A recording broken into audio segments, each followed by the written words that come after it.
jump.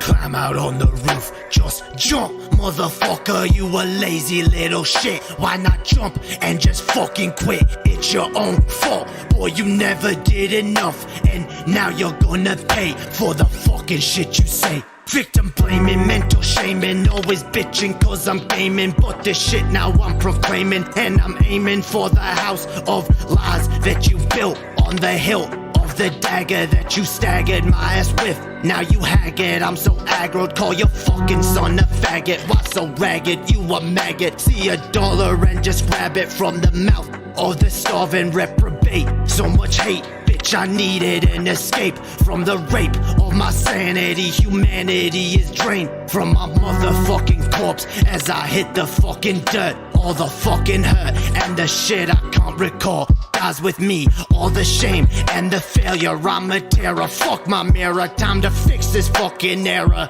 Yeah, I'm the bearer of this shit, and I wear it on my wrist. Now it's time to cut it out and just grow the fuck up. In my mirror, it's a vision that I see of myself. Damn, I'm looking like my father, so why even bother? I'll die for my mother, so I'll never treat another the way that he fucked her. I'll break this damn cycle and jump, jump, jump, jump, jump, motherfucker. Jump, jump, jump, jump, jump, motherfucker, just jump. Jump, jump, jump, motherfucker. Jump, jump, jump, jump, jump, motherfucker. When there's evil in my heart and there's Satan in my veins, I'm insane. Best get stitches in my brain or a cane, cause I can't fucking stand on my own 2 feet. Defeat is my only fucking path. I'ma retreat, can't rest until my brain hits the concrete. Fuck you, I'm just tired of this deceit and these lies that you fucking spew, and the shit you put me through, and the shit you fucking do. But sometimes I just wonder if the shit you say is true. I'm just so damn rude and irresponsible to boot, and I'm the fucking reason mama's cutting her wrists up. And I just sleep too much, play too much, got some shit to say too much. Never clean my cage, I must. Such a fuss, boy don't cuss. I'ma fucking take your trust, give to God and make it rust. Time to bust, mustn't lust, gotta leave you in the dust. Live a life that's unjust, into hell you will be thrust. Satan is your just reward, you don't get a fucking sword. All of time you won't be bored, only flames, just rest assured. When my warnings you've ignored, you'll be punished by the Lord. Cast aside, you are abhorred, grace will never be restored. Jump, jump, jump, jump, motherfucker. Jump, jump, jump, jump, jump, motherfucker, just jump. Jump, jump, jump, motherfucker. Jump, jump, jump, jump, jump, motherfucker, just jump. Jump, jump, jump, motherfucker. Jump, jump, jump, jump, jump, motherfucker, just jump. Jump, jump, jump, motherfucker. Jump, jump, jump, jump, jump, jump.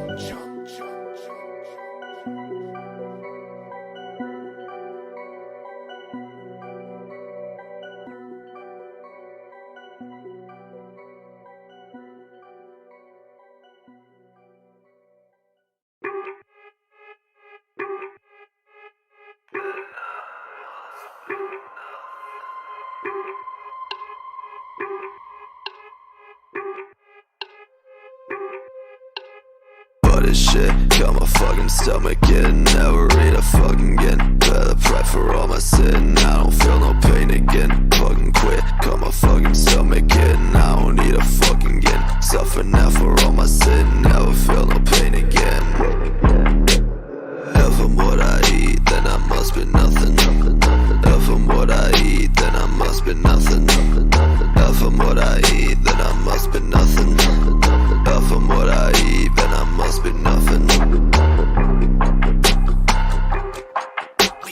Waking up like I ain't broke. All I need's a fucking smoke. While I fucking walk, drink another fucking coke. Food just make me wanna choke. Got my stomach by like fucking joke. Clear my plate, I'd rather croak. Extra shit like a bad plot. Mentally, all I do is rot. Feels like I've been fucking shot. Fuck this level when he suck my lot. Why so fat? Why so fat? You so ugly, got no tats. Why so fat? Why so fat? Now you fit just like a mat. If I'm what I eat, then I must be nothing. If I'm what I eat, then I must be nothing. If I'm what I eat, then I must be nothing. If I'm what I eat, then I must be nothing. Feel so nauseous, I can't eat. All I want's a fucking sleep. Call it out, that's not a leap. I won't, so I'd rather weep. Fuck this shit, I don't know why. Makes me wanna fucking die. All I do is fucking cry. You won't see me eye to eye. I ain't hungry, eat no steak. Want no bake for your cake. Fuck them bitches, they all fake. They just judge them on a snake. Pile in my throat when I see a fucking note. I don't want to fucking choke. All I need's an antidote. When I die, so she wrote. If I'm what I eat, then I must be nothing. If I'm what I eat, then I must be nothing. If I'm what I eat, then I must be nothing.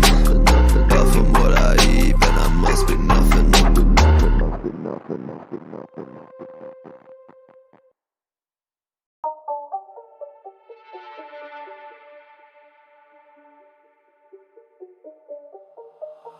I'm a son of a bitch. I'm a son of a bitch. I'm a son of a bitch. I'm a son of a bitch, yeah. God damn your righteous fucking plan, bitch. I ain't rich, I ain't what you wish. You will never be enriched. You're a leech, you're a fucking leech. You will never have no reach. What the fuck was there to teach? Learn my fucking own lessons. I'm my fucking own blessing. Who the fuck you messing with? Thought I'd never serve a diss. Mama ain't deserve no kiss. I'ma let her slit her wrist when I'm done. I don't wanna be a bad son, but you fucking made me one. Now I'ma take this fucking knife and my own damn life right here. I don't wanna be my mama. Too much drama, never saw the damn light in this tunnel. I won't fight, I won't fight. I'ma fucking lay down, let myself drown. No one will save me anyway. No one will save me anyway. No one will save me anyway, cause I'm a son of a bitch. I'm a son of a bitch. I'm a son of a bitch. I'm a son of a bitch, yeah. I'm a son of a bitch. I'm a son of a bitch. I'm a son of a bitch. I'm a son of a bitch, yeah. I know angel bitch. I'm the devil you feared. Yeah.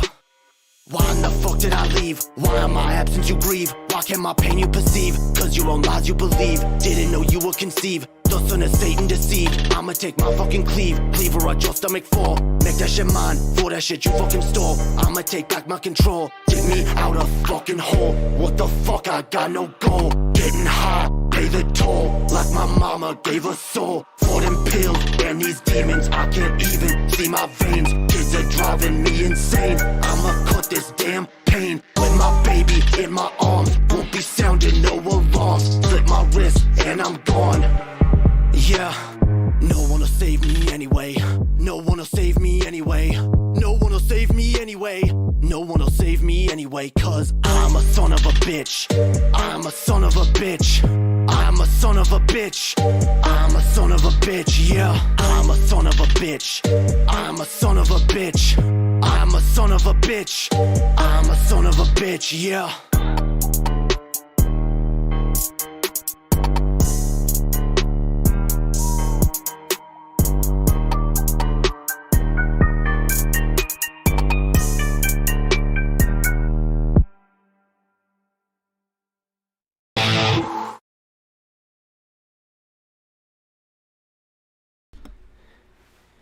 Hells to the fuck yeah. What is up, everybody? Welcome. Hells yeah, we back, yo. We're fucking back. Damn right. How the hell's everyone doing in the chat tonight, yo? How are all of you lovely, wonderful people? I've missed y'all. I have, yo. I haven't streamed in like 3 or 4 days, yo. That feels like forever. In streamer time, it is forever. In normal people time, it's just like, what? You were just here like the other day. But damn right, we back. How is everybody doing in the chat so far? The only people who have made themselves known are J. Troido, Blaine is here, Goto Noten. What up? Welcome. Nice to have you here. The Blind Programmer and Chrissy. All right. I'm not even going to try to butcher your last name. What up? Doing okay? Good. Based. Epic. I am so glad to see so many of you here. I don't actually know who's here. I'm not looking at the view count number. But there are people here, all right? And that's why I do this. I don't do this for the numbers. I do this for the peepo, all right? However many peepo are here.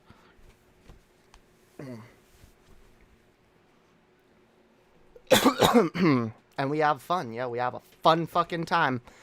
Tonight we're gonna be diving back into some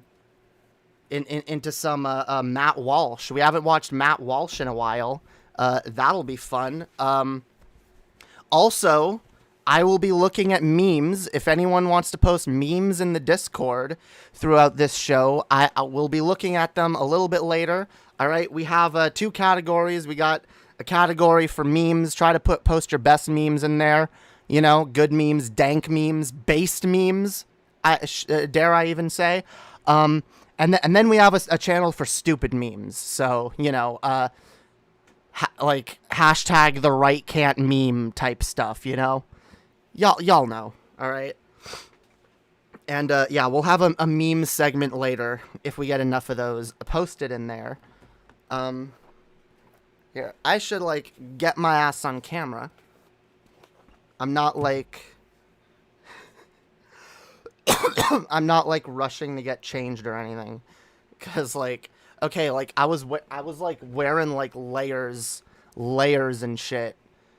Because I was, like, doing work outside today. And also because, like, I go outside to smoke. So I gotta put on layers anyway, just to go outside. And I spend a lot of time outside. I like being outside. Okay. But, okay. I needed to, change. I kept my layers on so I could run outside one last time to smoke before starting. Here we go. Here we fucking go. All right. That's, oh, God damn it. The fan is making the green screen weird. All right. That should be better. I don't fucking know. All right. I don't fucking know. It's gonna have to work. Why is Annie still here? Oh my god. I gotta take Annie out of the, how do I... God damn it. There's not an Anna Haven stream, alright? But, Anna will be going live after this fucking show over on Underhaven. And, yeah, I should be, joining over there for some Unterhaven later tonight. So stay tuned for that after the stream. All right? Hells yeah. Hells yeah. Hells to the fuck yeah. Love the purple on you. Thank you. I love this color. Like, this is like my favorite like shade of like purple. It's amazing. It's sexy. I really want to get I want to get like a beanie in a similar color. I'm hitting some live resin. Dope. That's pretty dope. That's pretty poggers. Yeah, you doing the dab rig situation? I don't have a dab rig. I want one. Maybe one day. Maybe one day we'll get it. We'll get a dab rig, and I'll do a dorb on stream. But yeah, yo, like I found my old beanies, yo. I found my beanies, and look, see, I updated it. I updated it. Oh yeah, see, I got my pride, my pride flags on there, and over here I have Kyogre, just because, just fucking because. All right. I was gonna put a Kingdom Hearts pin there actually. But I couldn't find it. And now I found it, but this is on here. And so, yeah. I also have my Doctor Who one somewhere. But I want to get a pink one. I really want a pink beanie. I think I look good in a pink beanie.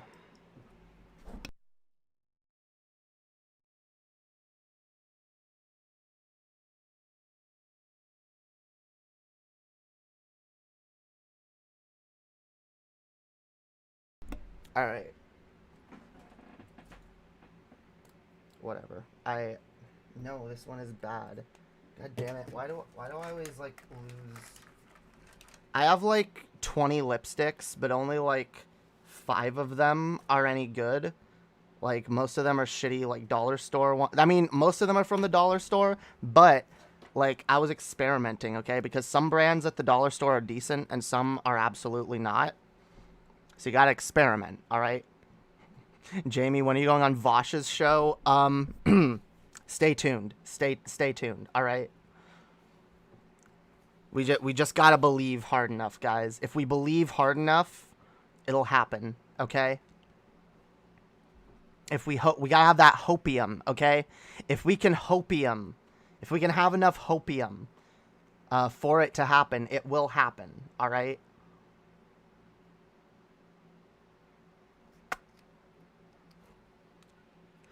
Also, if you guys actually want to see me have, like, crazy crossovers like that with bigger channels, a thing that y'all can do that really helps me out is hit the like button, because that shit helps me grow, helps in the algorithm.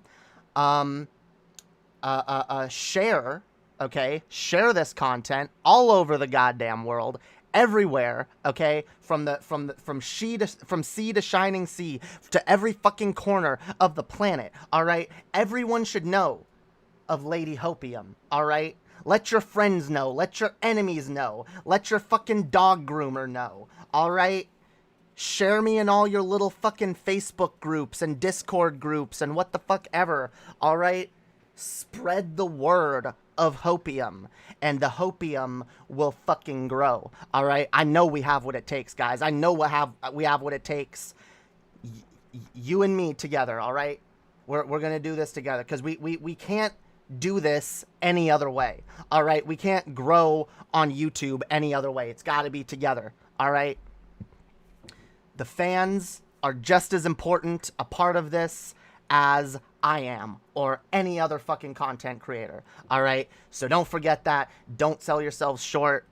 And remember, y'all are awesome for just fucking being here, okay? Because you know what? I'm proud of my fucking community. I'm proud of each and every one of you. I'm proud of the fucking community we've developed here. And you know what?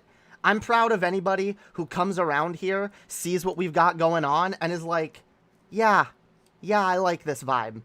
You know? Okay, I can tell. I can tell you're good people, all right? And you're kind people. And together, we're going to make the world a better fucking place, all right? We might not know how. We might not have all the details ironed out, but we're going to fight. We're going to do whatever we fucking can. We're going to make this world a better place for you, me, all the people, all right? We're going to kick things into high fucking gear, all right? We're going to grow. We're going to grow our own voice. We're going to get good ideas out there. We're going to spread the word, okay? We're going to strike down idiocy and hate wherever we fucking can. We're going to spread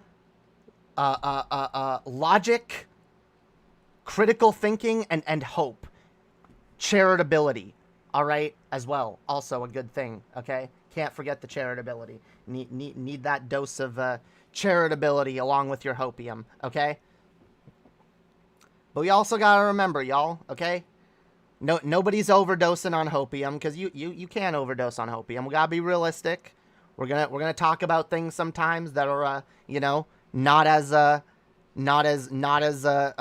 you know, bright and happy and sunshine and rainbows, you know. Sometimes we gotta talk about stuff that sucks, all right? But you know what? The thing that we gotta fucking remember is that we are not alone. We're together. We're going through this shit together, all right? The world sucks. The universe sucks. America sucks. Most Western fucking countries suck. CEOs suck. Companies suck. The rich in general suck. Politicians suck. Fascists suck. Nazis. Transphobes suck. TERFs suck. There's a lot of shit that sucks out there. But you know what? What brightens my day and at least makes me realize that we're making some progress in the right direction is that more and more people can look around and open their eyes and notice that shit and be like, yeah, this sucks and we got to do something about it. The fact that communities like mine are growing, look, my community is not growing like crazy right now, okay? But it will.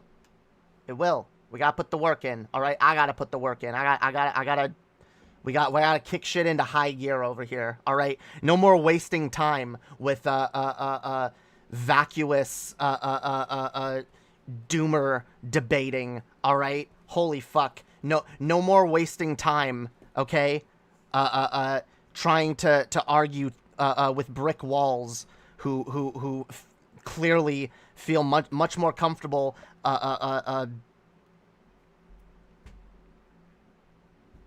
what's the word? I don't know.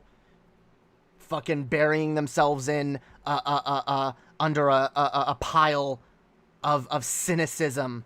All right? Fuck it. We don't need that. We don't need that. We just like we don't want to overdose on hopium here, we recognize there are some people they overdose on the cynicism. All right? We got to watch for that. We got to watch for that. All right?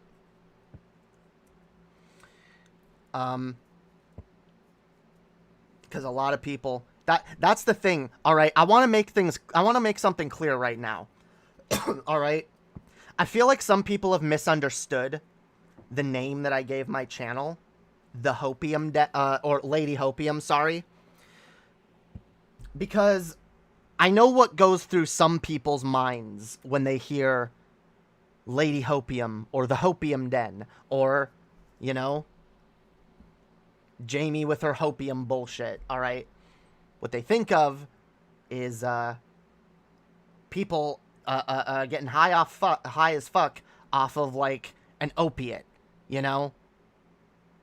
Deluding ourselves in unchecked optimism, all right? Just completely having our heads up our own asses about some vague, like, oh, everything's gonna be okay, don't worry about anything, just be happy, just be positive, and everything will work out fine. I want to make it clear, that's not my goal here. That's not what I'm doing. That's not what I'm trying to do. And that's not the kind of hopium consumption that I'm interested in promoting. The reason that I named myself Lady Hopium is because I looked around the internet. I took a good hard look, especially at a lot of the spaces that I was in and other spaces, all right? I've been around. I've been in many different communities. I've watched a lot of different shit.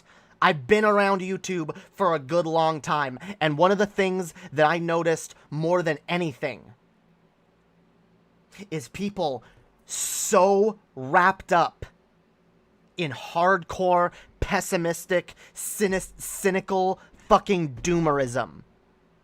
People that are so paralyzed by their own anxieties or worries about the world, the injustices going on, that they literally don't know what else to do other than just shout about it. And shouting about it can be good, okay? But some people don't even do that. And some people, and by the way, just shouting about it isn't always the best thing, because what are you shouting about it? What are you actually doing with your words, right? What are you actually Because I can point at a thing all day and say, this thing is broken, this thing is broken.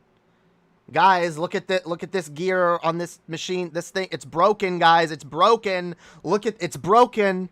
But if someone comes up to me and says, all right, so how do I fix it then? I go, I don't got a clue. It's just broken. I don't know, maybe tear it all apart, burn it down, start over, I don't know.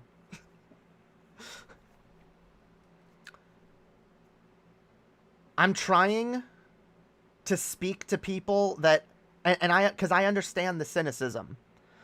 I understand the depression. I understand it's a void. It's a black hole that is constantly pulling you in. And even if you get away from it, it's still pulling you towards itself. And I've started to not even notice, remember lately that, yeah, engaging with certain types of content, certain creators and with certain philosophies or ideologies, certain types of shit, like, yeah, that it pulls me back in that direction. 'Cause, like, I really do believe, like, anyone who's in that vortex, the doomer vortex, all they can do is pull other people's in towards it. And I've tried to, pull over people that I thought maybe have a little bit more optimism, maybe aren't so far deep in that doomer hole, but the closer you are to the doomerism, the closer you are to that black hole, the further in you're gonna fall. And it's gonna keep pulling you deeper and deeper and deeper. The more you listen to hopeless people, the more hopeless you feel. The more you listen to people who just spend all their time poking holes in every single fucking possible solution, whether it's been tried or not, the more you listen to that, the more you feel that way. And the more you start to feel like, yeah, everything is fucked. What's the point of anything? Even if you know that's not true. Even if you want to do something.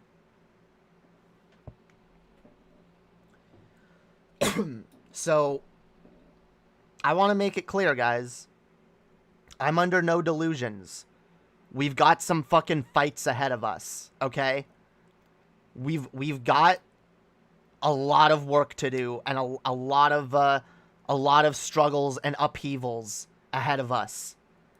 But you know what? That's true no matter who you are. Like, the planet is in big fucking trouble, all right?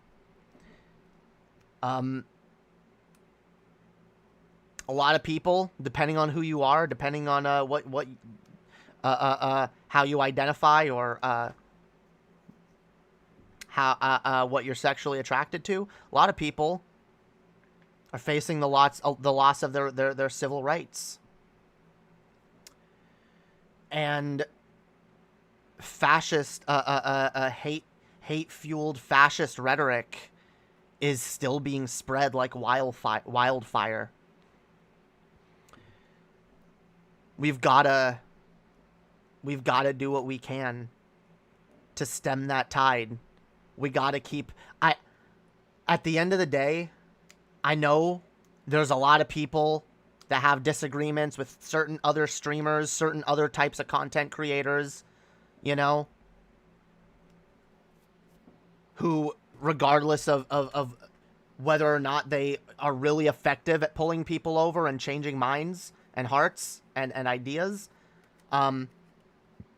people still wanna shit on that and say it's stupid, it's pointless, or just let other criticisms of these people get in the way of the fact that what our primary goal should be, especially if you're on the left, should be, waking people up to the threat of fascism and pulling as many people over as possible.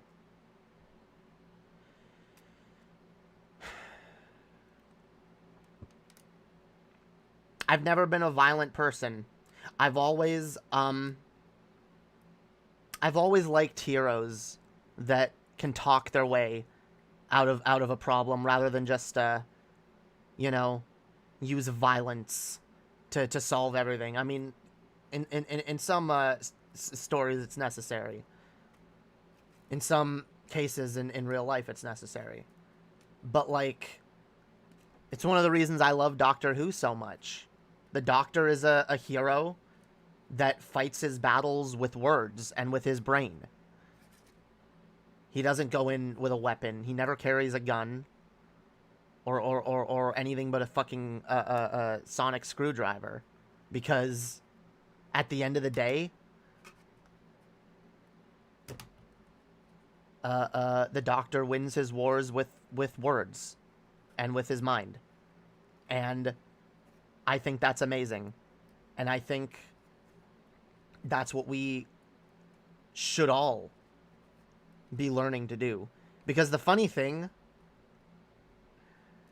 a thing that I think, and I'm sorry to go into a slight Doctor Who tangent for a second, but I think it's kind of relevant. I think it's funny that a lot of people seem to miss this because of the sci-fi nature of the show. I think the Doctor is probably the most realistic hero that we're given in any form of media, because it's the type of hero that we could all technically be. Using our words to sort disputes, trying to help people wherever the fuck we can, trying to do whatever good we can, fight to do as much good as we can in the face of anything, any adversity, even if they're fucking running through the streets calling for our heads, we should still be fighting and ready to do whatever it fucking takes to protect our fellow humans, to do the right thing, to end as much suffering as we can, to raise awareness to as much suffering as we can, and do whatever we can to put a stop to it. And that's the kind of hero that I strive to be. I want to fight. But I want to fight with my words. I want to use my humanity. I want to connect with other people. I want to understand other people and help other people to understand us.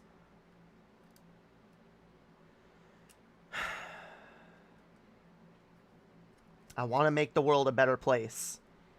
And it's hard. And damn near impossible sometimes. But no matter what, I think it's worth doing. And it'll always be worth doing. And there will always be something that you can do, that everyone can do, to fight for a better tomorrow, whatever the fuck that means.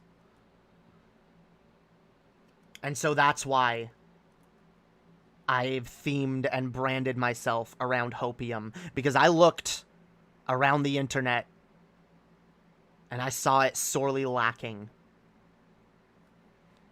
I don't want people to be delusional. I want people to regain some sense of hope. Because hopeless people are pretty fucking useless at the end of the day. And I'm not saying we shouldn't fight for them, but they're not fighting for us. And some people can't. Some people on many levels just can't bring themselves to. That's fine. But I choose to be one of the people that does something. That tries. That continues to spread hope to others, so that like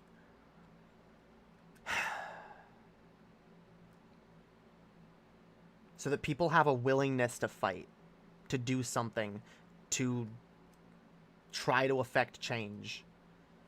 Because like I said, I see really hard times ahead. I see climate change, civil rights struggles, fascist uprisings, economic crashes, all kinds of things could be possible in our future. We can't let it win. We can't let them win.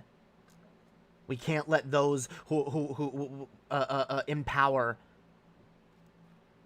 We can't let the people in power with their boots on our neck. We can't let them fucking succeed in stamping out our voices. Stamping out our ability to do anything. And at the end of the day, I think what makes me different from the Doomers is that I know we're fucked.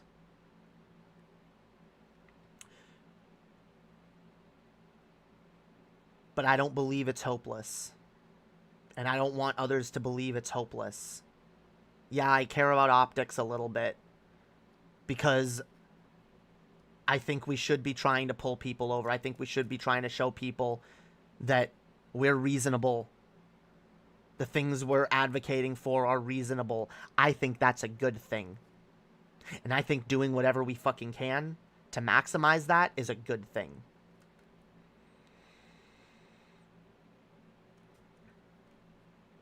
So I do my best to create a community, a safe place for marginalized people. Because there's a lot of them out there. There's a lot of people.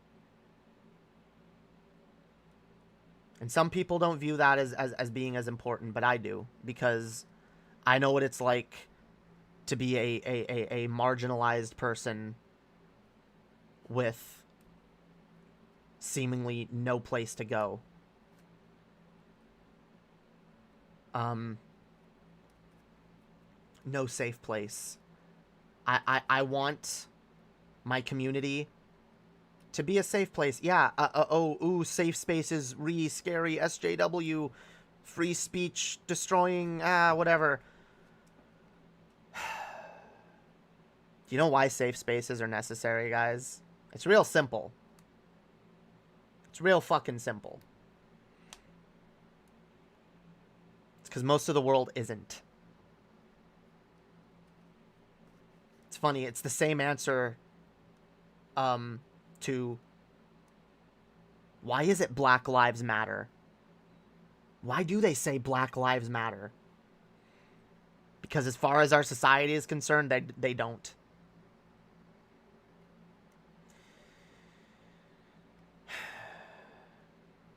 Life sucks for a lot of people. A lot of people are in really difficult situations. A lot of people are scared and alone.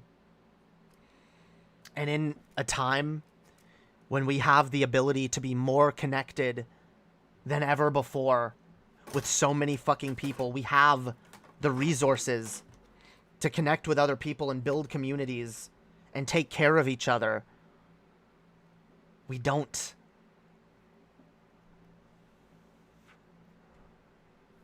And that's probably the biggest tragedy of the 21st century. We have the ability to connect better than ever before, but a lot of us just don't. We don't bother. Or we're afraid to. Or we can't find a safe place to do so.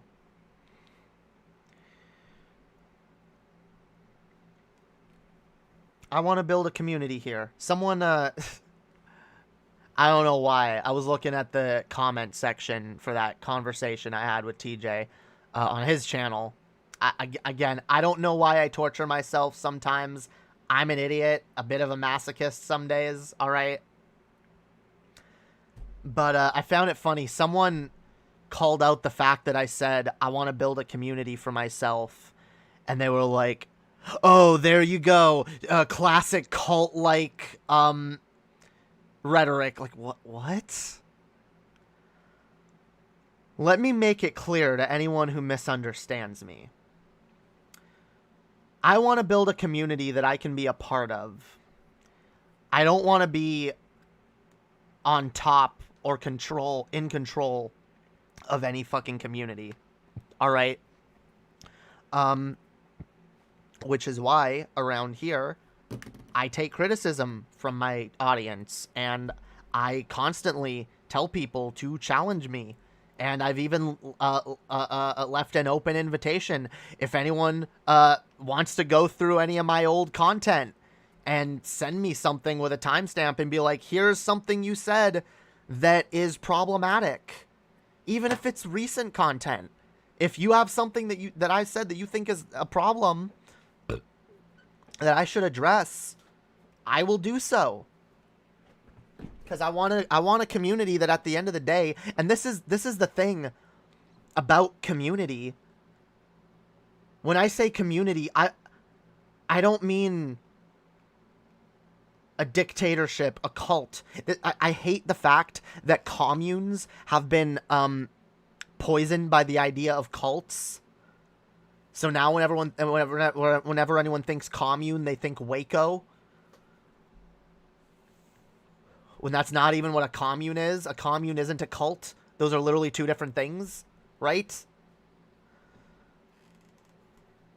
These are the same kind of people that massively misunderstand communism in general.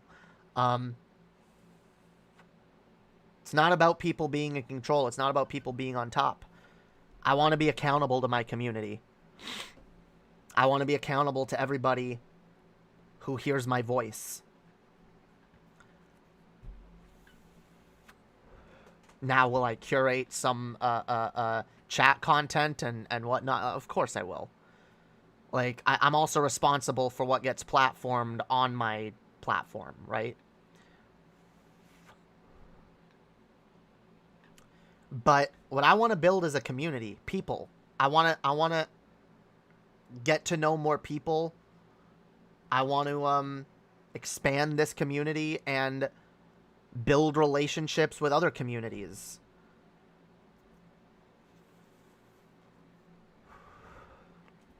Something that, honestly, I mean, we've always kind of tried to do on Underhaven is build communities with other content creators. And, you know, help others grow as we grow. And keep lines of communication open between different communities, you know, work together, you know, help each other grow, promote each other. I know I haven't been super heavy into that scene lately, but it's definitely something I'm trying to get back into. All right, I've wasted too much fucking time being a depressed, sad girl. All right. No more sad girl, Jamie. Okay. Life happens. All right. Things change. People change. Life sucks. It hurts, but we gotta move on. We gotta move forward. All right.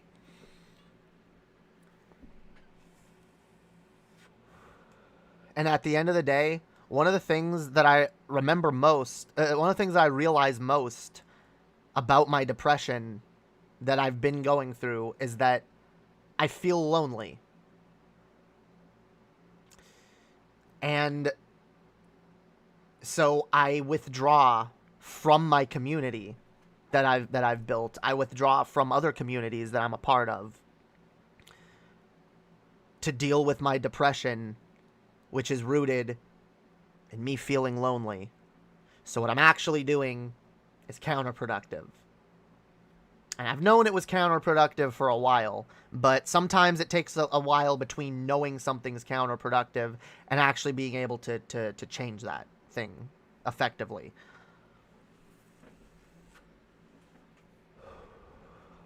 And that is my goal. And that's why why am I gonna back off from the work I'm doing here when part of what I'm doing is building a community and reaching out to people? And I feel bad because I've kind of neglected you guys for a while. I've neglected the voice chats and shit. I know some of y'all like to hang out. I know some of y'all hang out in like Underhaven or Hyun's server. I want to do more little hangouts in my server. Hang out with people, chat. I always feel better. I feel so much better after I've just chatted with some people in VC. Like, it can be amazing what socializing can do for your mood. Like, it really can. Just being around decent people. And if I realize how helpful that is for me, I want to create that for other people. I want to provide that for other people.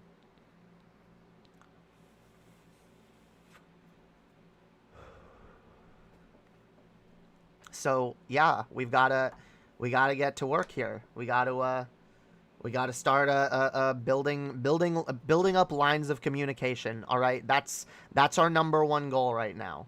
As far as the channel goes, we're gonna start building up lines of communication with other communities. All right, not the communities we've been wasting our time with up to this point. All right, but hopefully some communities that'll be a little more receptive to what we have to say. And yeah, I'm excited. All right, I'm excited, and y'all should be excited because we're gonna make something fucking amazing here. All right, we're gonna make something fucking dope, and epic, and damn right, no one's gonna stop us. No one's gonna stop us. All right, people can talk shit. People can talk shit, all right? All they want. They can tell me what I'm doing here is a waste of fucking time, all right? Bullshit. Bullshit.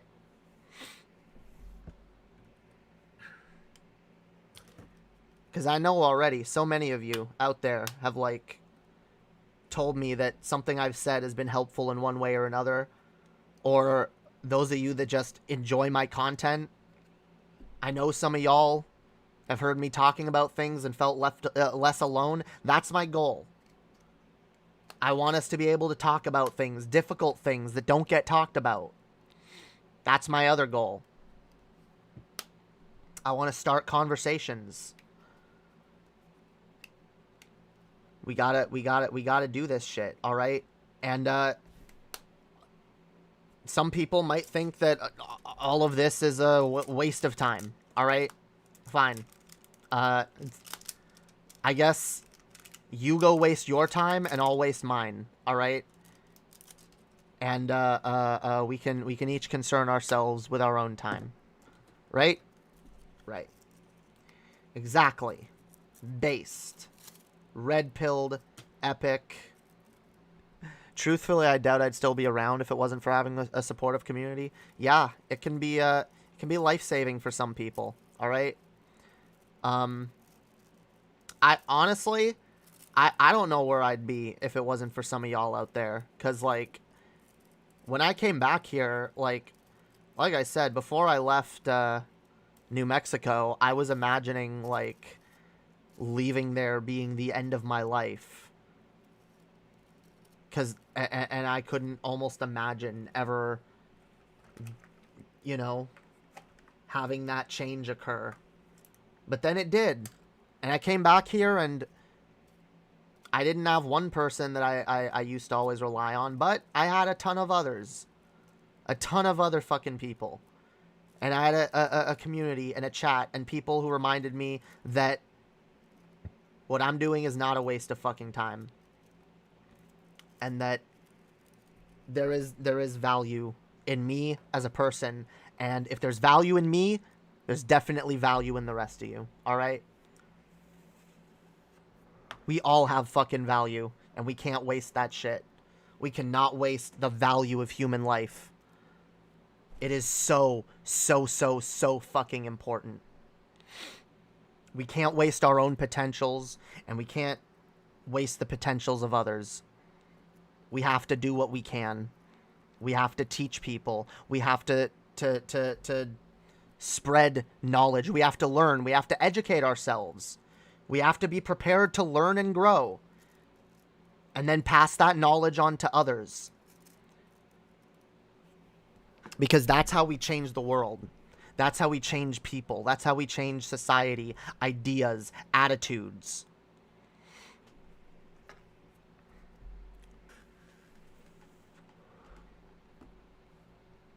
We take some of that love, some of that hope, some of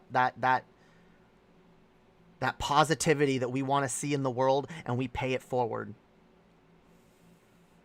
We put it out there. And we spread our messages. Like I said, some of our messages aren't as hopeful as others. Some shit is really fucking depressing. That's why you need a dash of hopium, alright? Because the world is depressing. It absolutely is.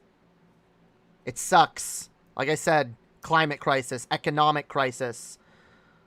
There's going to be a housing crash. There's going to be all kinds of shit. Fascists are going crazy. The transphobia is ramping up. TERF sentiments are ramping up in society, in pop culture.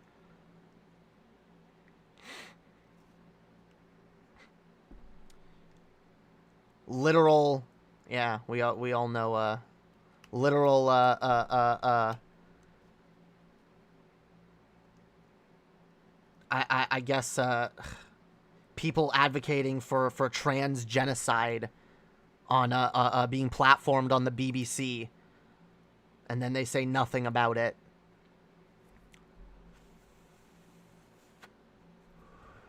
There's a lot we gotta watch out for. There's a lot we gotta be careful for.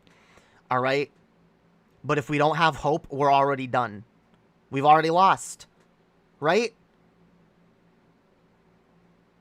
It's not delusional to say, hey, let's hope that we can make this better and do what we can to do so.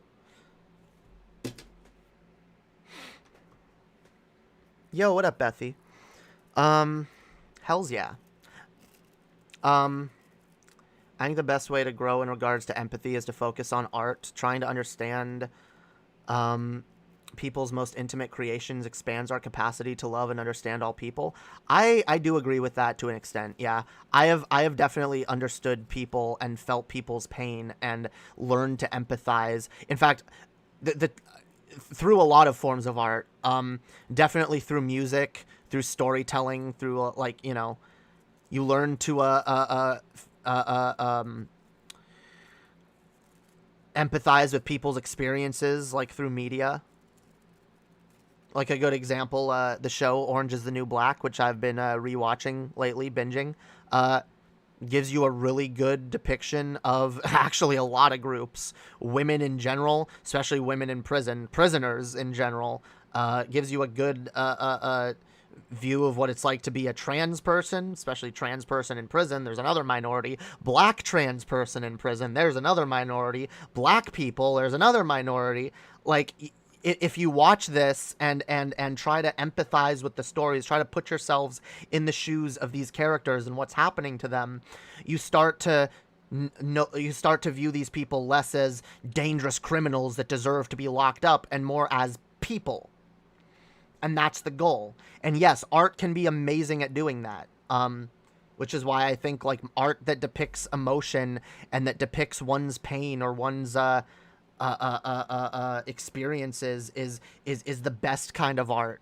And that's why it's the kind of art that I try to create with my music. Because it's the kind of art that I've that I've related to the most. Eminem, oh my fucking god. I used to listen to all kinds of Eminem's shit, and I would feel his pain, and I would feel it, and I would empathize with it so strongly, and I would be like, you know, I get it, you know? And again, for me, I definitely, I'm very, like, music-oriented, and I definitely feel a lot in music. That the way I listen to music is emotional, emotionally. If a song has zero emotional impact on me, I probably won't care for it very much, unless it's just really catchy. So like many artists, I've learned to empathize more and understand other people's experiences and what they're going through, and just learning that like we're all people, we're all going through some shit, we're all going through our lives dealing with some shit. Life sucks for all of us. The human experience is not fun for a lot of us.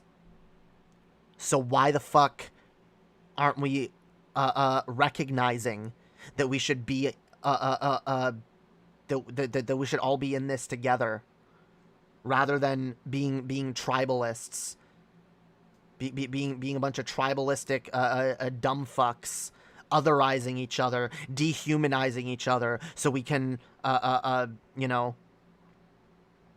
we can find excuses to devalue people and dismiss them.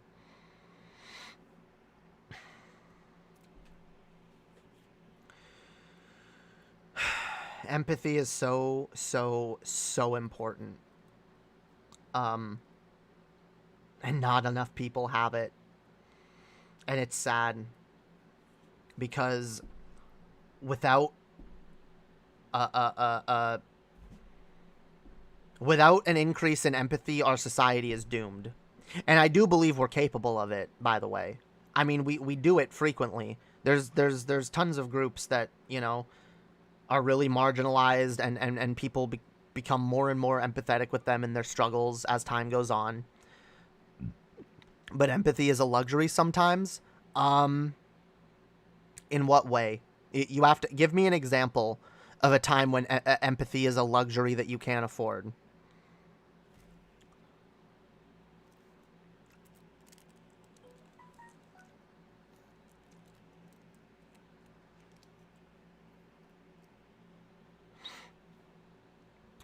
Because generally, true empathy, like in any situation, especially like especially any conflict-driven situation, almost every fucking time, if all parties in any given conflict simply had more empathy, it would solve most conflicts, right? If you live bad part of time and a thief steals everything you got, would you be empathetic towards them? It depends. I mean, well, first of all, it depends on a lot of factors, honestly. Why did the thief steal everything I own? Is it because they don't own anything themselves and they're desperate? I might be mad. I might be really angry. But first of all, being angry with someone doesn't necessarily mean you don't still empathize with them. I'm angry with plenty of people I empathize with, all right? I empathize with I empathize with my parents. I'm furious with them, and I don't like them, and I don't respect them as people. But I can empathize with them in certain ways. I can empathize with TERFs. I can empathize with transphobes. Certain ones of them that depending on, I mean, I can definitely empathize with like people who have internalized transphobia that let it out in cringe ways that are not good for society. Empathizing and trying to understand those you condemn is actually, I think, a positive thing. It assures that your reactions and the way you deal with things are more measured and less reactionary, right? If a thief steals everything I own and I catch him and I let my anger overwhelm me and say, fuck this motherfucker, he cost me so much, like and I just like cut his head off, would that be justified? No. But in the moment, I might think it's justified. I'll give you a worse scenario. Let's say some random teenager breaks into my house and shoots my grandmother, okay? Let's say, yeah, some random teenager. I don't know why they did it. Maybe they fell in with a gang. Maybe, maybe they thought they were after someone who was after them, and they weren't. Maybe they were lied to by someone. Maybe they were forced as some kind of initiation rite or some kind of do this or we kill you, you know? I don't know what the situation is. But for me, in the moment, I'm seeing red. Pure, hot rage and fire. And I want revenge.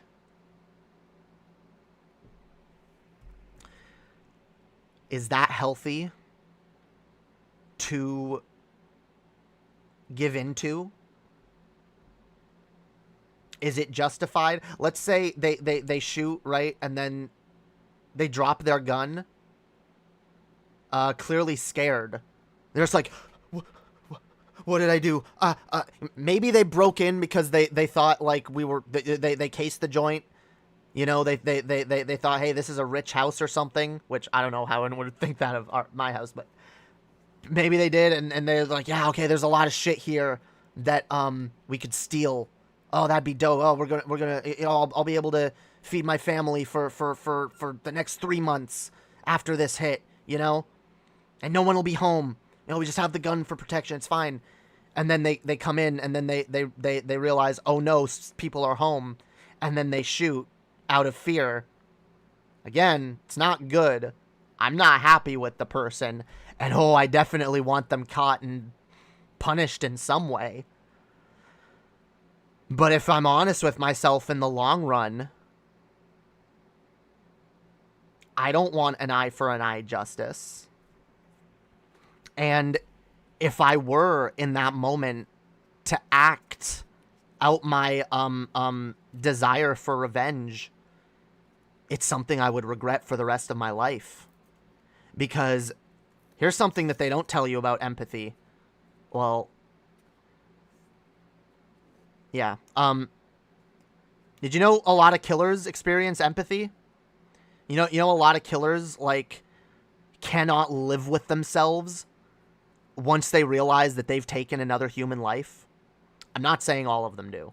There are definitely people who kill in cold blood. There are definitely people who are evil, sadistic fucks. But there are also people who kill for any number of reasons and then realize, oh my god, what have I done? And for them, it can be a fucking nightmare. Literally. Some people have nightmares for the rest of their life thinking about the life they took.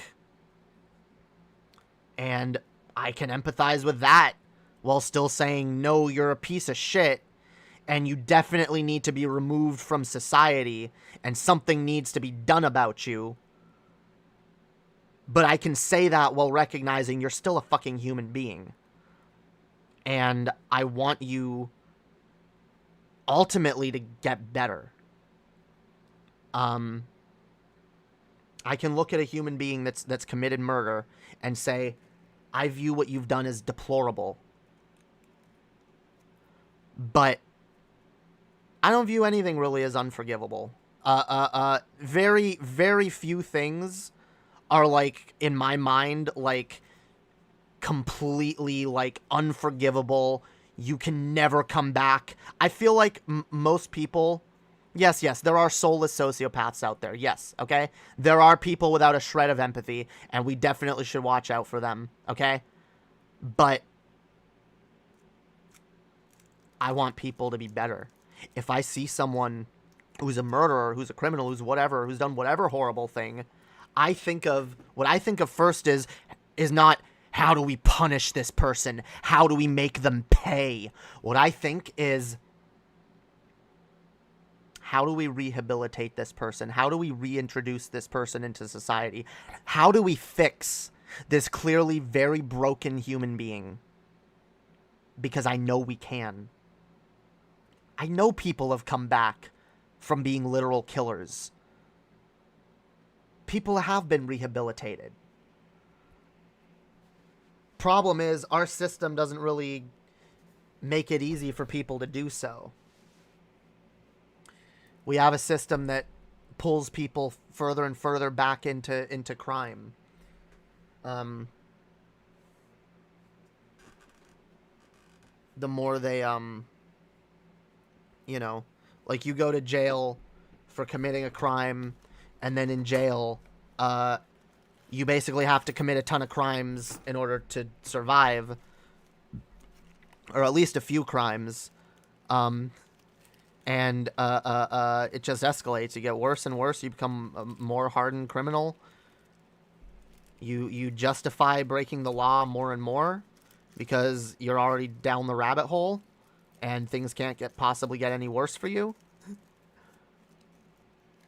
It doesn't work. The system doesn't work.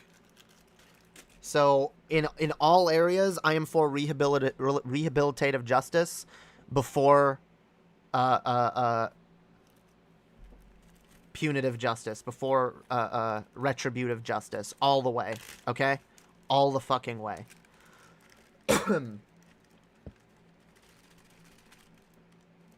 I want everybody to be redeemed. I want everybody to be made better. Not everybody will, but everybody can. And I don't want to waste a single fucking person, a single fucking human soul, to the prison industrial complex. Fuck that. Alright? Fuck that.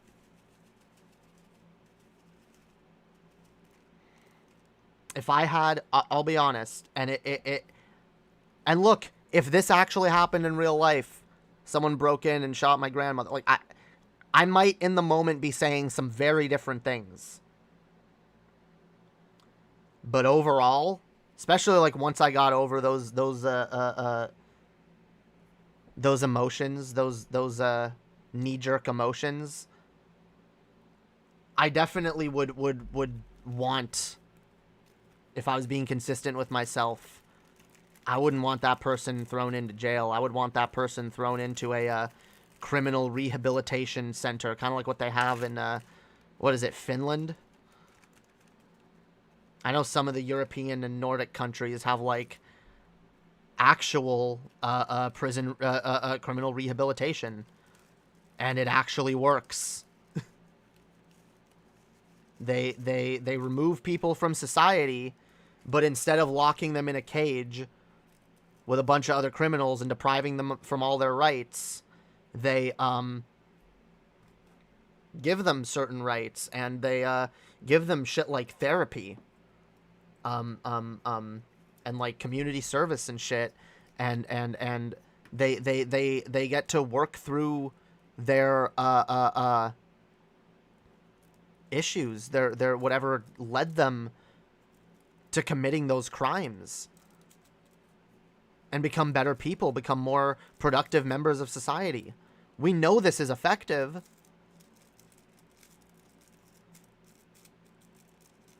But no one in America, Canada, UK, you know, no one wants to actually take steps in that direction. And I understand why, because we as people, like, again, I get why we're very vengeance driven, all right? I get it. I get it. Trust me. I've been hurt. I've been fucked over. I've been abused. I get it. We shouldn't coddle criminals? Fuck that. What do you mean coddle criminals? What do you mean coddle? Look, are some criminals worse than others? Sure. But first of all, show me any evidence that the American criminal justice system works. Because again, I can show you case after case of like repeat offenders. The American justice system produces repeat offenders, okay? This isn't about coddling criminals. This is about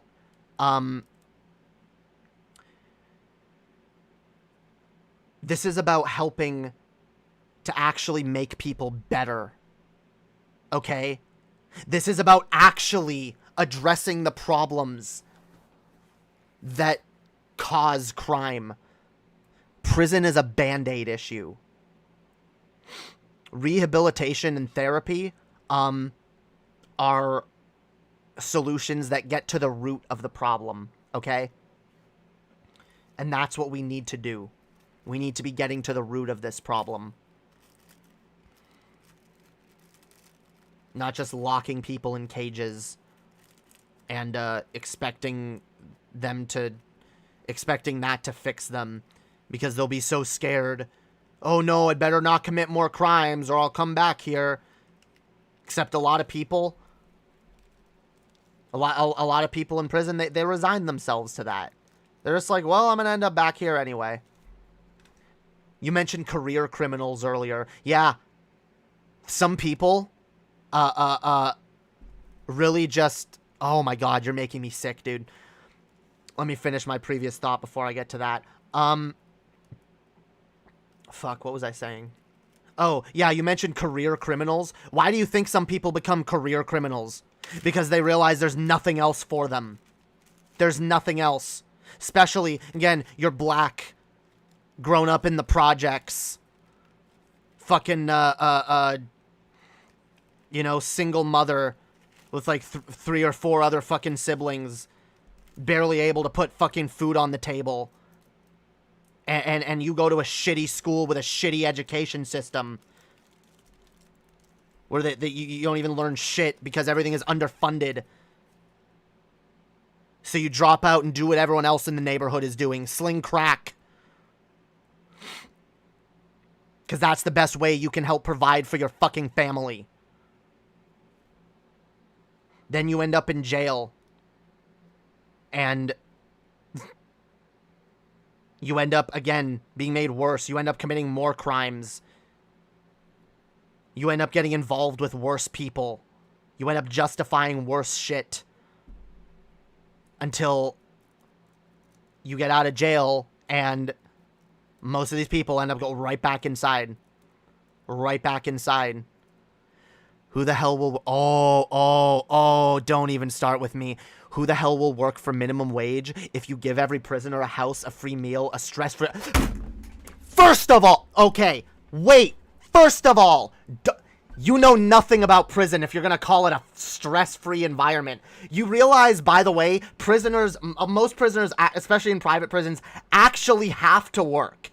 For pennies, for slave wages, and even if you don't, prison is an extremely fucking stressful place. Oh my God. Oh my fucking God. You get stolen from, you get attacked. If you want to be safe, you have to join a gang. You have to join unsavory people doing unsavory things in order to survive. No, it's not a stress-free environment. But the ironic fucking thing is that for some people, that actually almost is a better alternative because the system produces people that don't know any better, that don't know how to do anything else. The system produces people who come out of jail and they go, I don't know how to do anything else. What else do I know how to do? What am I qualified to do? Oh, also, I'm an ex-convict now. Who's gonna hire me? What the fuck are you talking about? Oh my fucking God.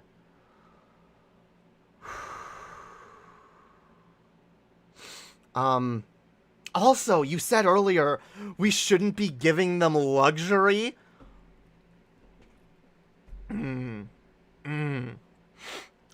Why? Because of the systems in Europe and shit where they have like prison is basically like an apartment where you have like TV and shit, and you can go outside and you can go to the gym and you can. Oh no, we can't give them luxury. They're bad people. They're bad. Gotta punish them. Gotta make them. Gotta bend them over our knee and spank them real bad till they're black and blue. What the fuck is this? What the fuck is this?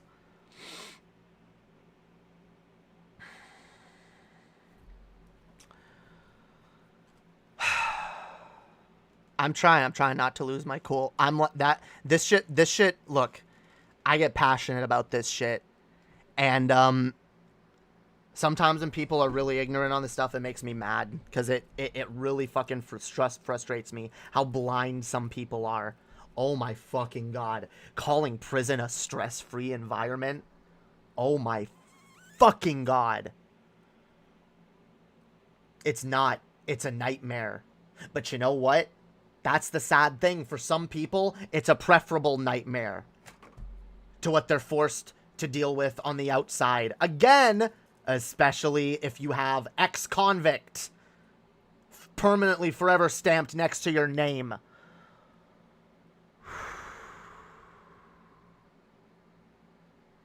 If prisons were like in the Scandinavian ones, no one would work at McDonald's. Good! No one should work at McDonald's. Who do you think you're talking to? I'm a communist. No one should work at McDonald's. Absolutely. Abolish McDonald's. Seize the means of production. $4,000 a month UBI for literally everybody. Yeah. What? I don't believe that being forced to work in McDonald's is a good thing either. Who do you think you're talking to, fam? Holy shit. I'm talking about it. Like, wait, fam. Are you under the fucking... Are you under the impression that I'm suggesting switching prisons over to the Scandinavian model right now without any other reform? Fam. You realize I've never said that once, right? I haven't said that at all. But when I talk about my ideals and my overall goals for society, what I generally believe in and that we should head towards, absolutely, we should move over to the Scandinavian models on prison. But I also recognize there are other factors that lead to people committing crime that we need to address as well. We need to address housing and food and, shit like that, healthcare. We need to address a lot of fucking things. How do you propose people make their living? Okay.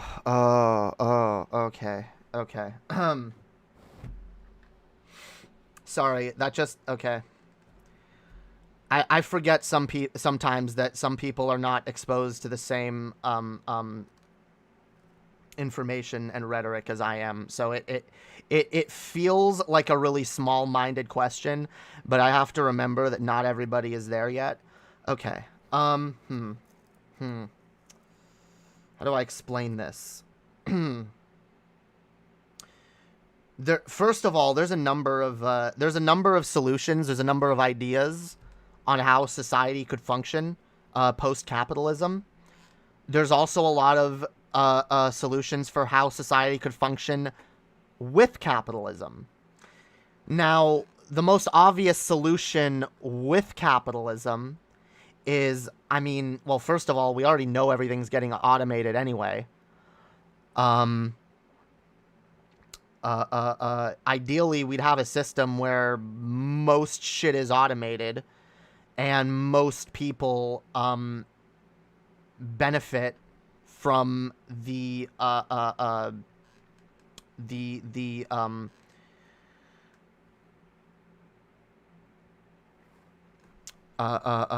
production, everybody benefits from that automation. See, here's the thing. Here's the real funny thing, okay?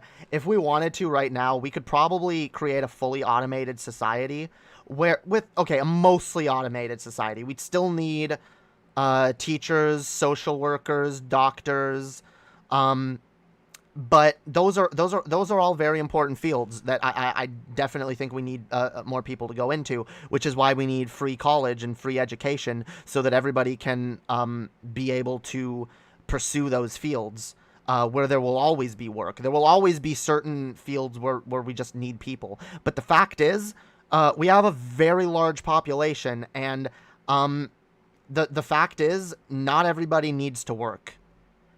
At least not in the traditional sense. I'm not saying we should do nothing.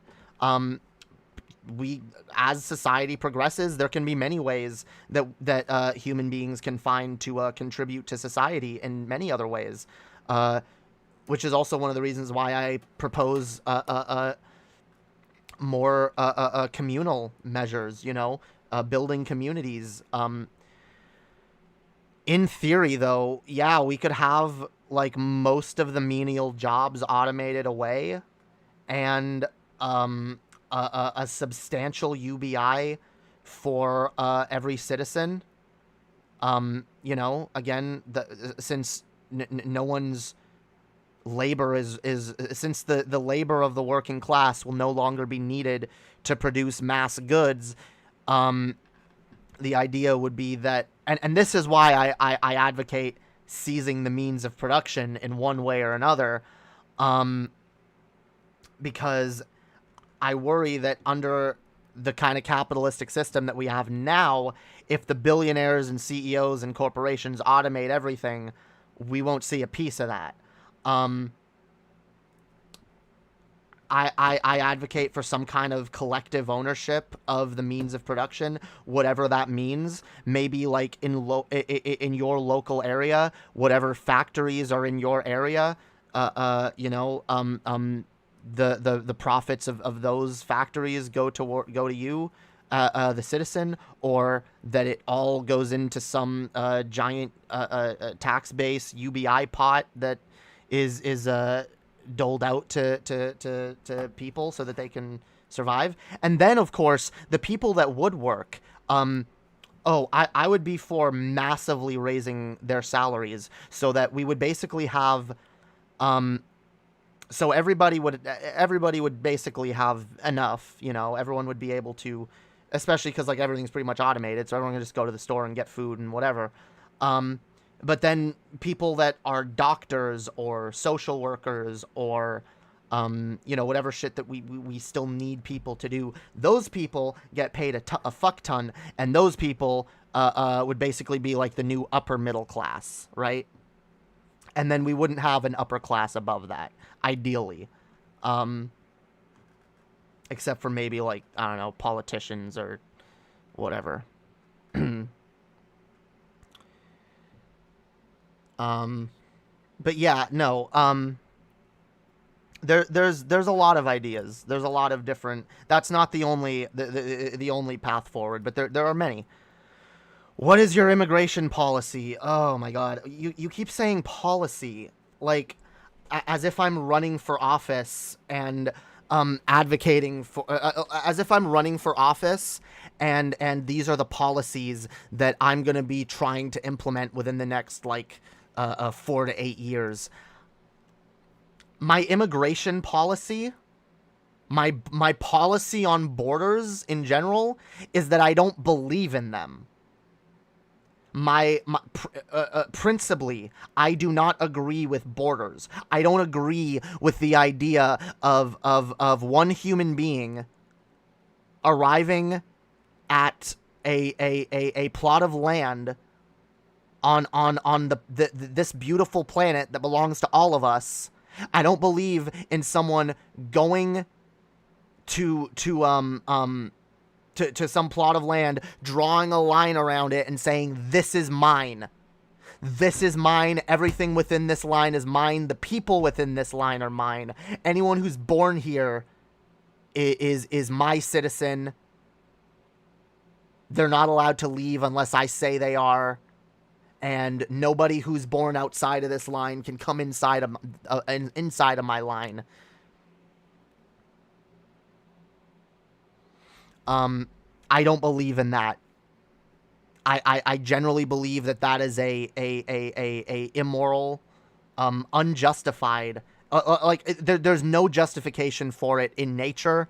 And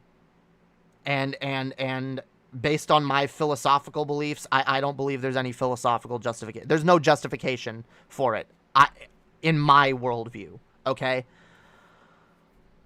Welfare and open borders cannot coexist. Bullshit.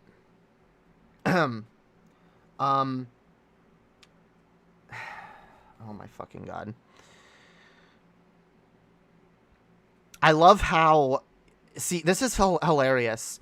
I love how people talk about, oh, we can't let people in, right? We can't let more people in. We can't handle more people. What are we going to do with more people? More people? We can't handle more people. Oh, also, by the way, remember to have babies. Have babies. Have babies. Reproduce. Have babies. There's either an overpopulation problem or there's not, okay? At the end of the day, within America, there is enough space to house literally every person on the planet. I think, isn't it like, couldn't you house every person on the planet within New York or something?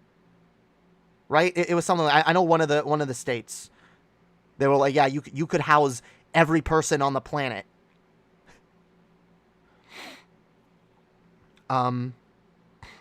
No, again, if there's more people, then there's more people consuming goods, and then there's more. Again, the idea that there isn't enough to go around is a bullshit myth perpetuated by the ruling class, in order to justify their immoral continuation of laissez-faire capitalism. Okay. It's bullshit. There's plenty of resources. There's plenty of space. The only reason there's not enough to go around right now is 100% down to greed and nothing more. All right? And so, yeah, no, I do believe in, honestly, ideally, some Western country would become super based, start decommodifying everything, create an actual socialist or communist society, with open borders, and the more people that came over there, the more people that immigrated there, the stronger the nation would become.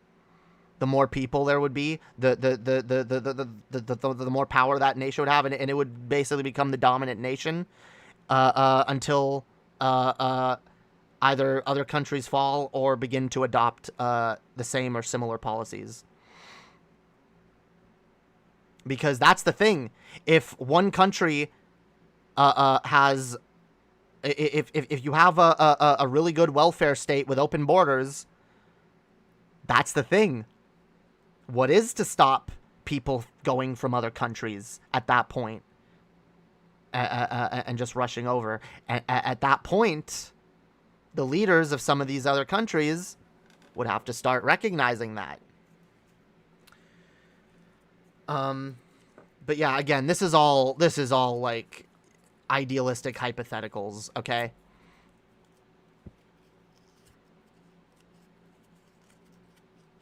What do you mean overrun? How will the US be overrun? By people trying to immigrate into our society? Okay. I welcome them. I personally think, yes, anybody in the world who decides, I want to live in America, should be able to move to America. And by the way, the U.S. would not be overrun at this point, okay? I'm sorry, there's plenty other better places to live. But no, if it became like the ultimate welfare state, or the ultimate super based Marxian utopia,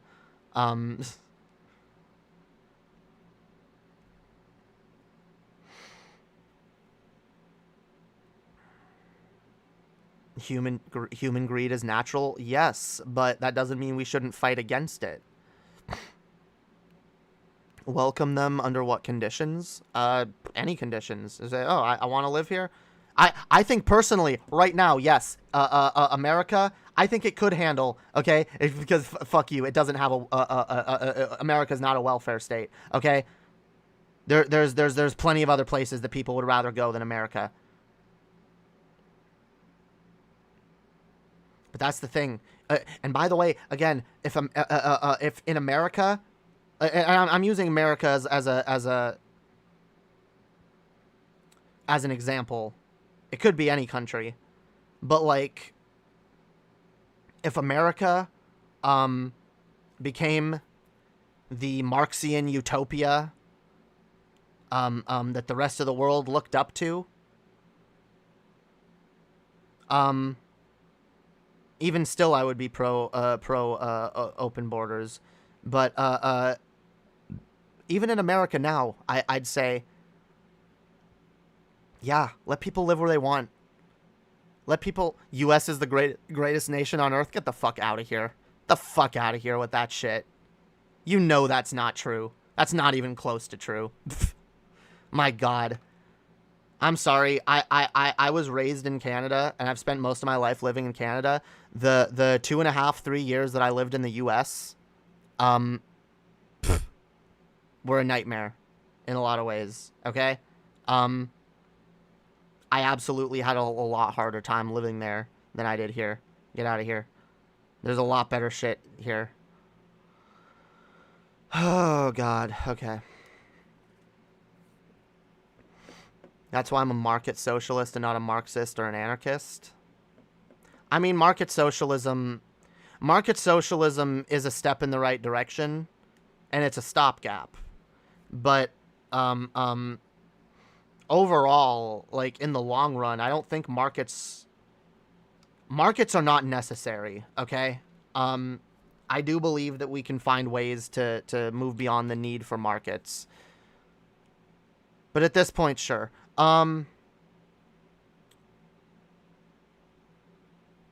you traveled outside the U.S., Canada? You will see what you have. What?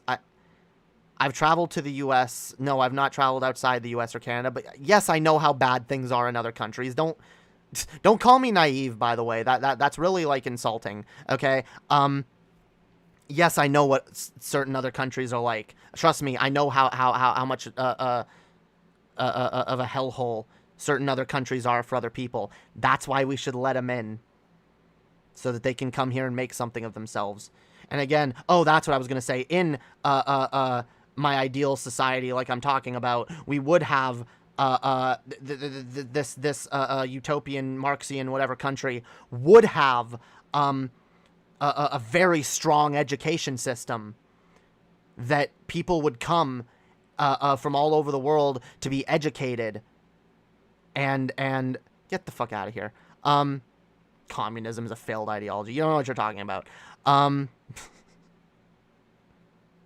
Go read Marx, buddy. Go read Marx. I don't know. Yeah, now he does seem like he's trolling. I will say. This is getting stupider and stupider as you go on. Look, guys, okay, I'm getting stunlocked to high hell by the chat. All right? We need to move on to an actual fucking segment, okay? We need to move on to a segment, but before we do that, I'm going to remind each and every one, what am I saying? I'm going to remind all of y'all that, like the stream, okay? Helps us out in the algorithm. Please remember to like the stream and subscribe if you're new. Ring the bell so you get notified of future streams.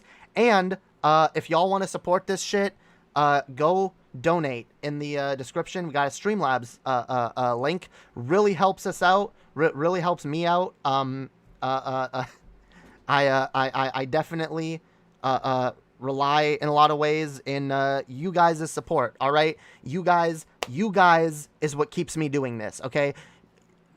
Yes, you guys watching, but especially you guys who donate, really helps me out. Really helps pay the bills and all of that. And I really appreciate y'all. All right. If anyone wants to donate, link is down there. I will read them. And yeah. But okay, let's move on. Let's move on. Yeah, we're moving on. We're getting stunlocked by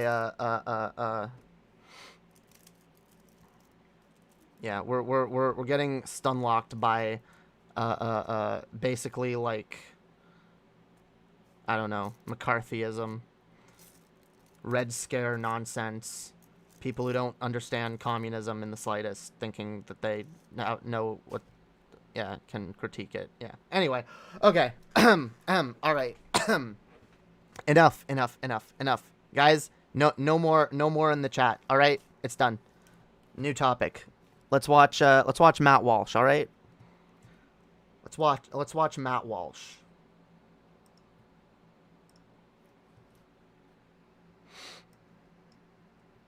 All right, guys.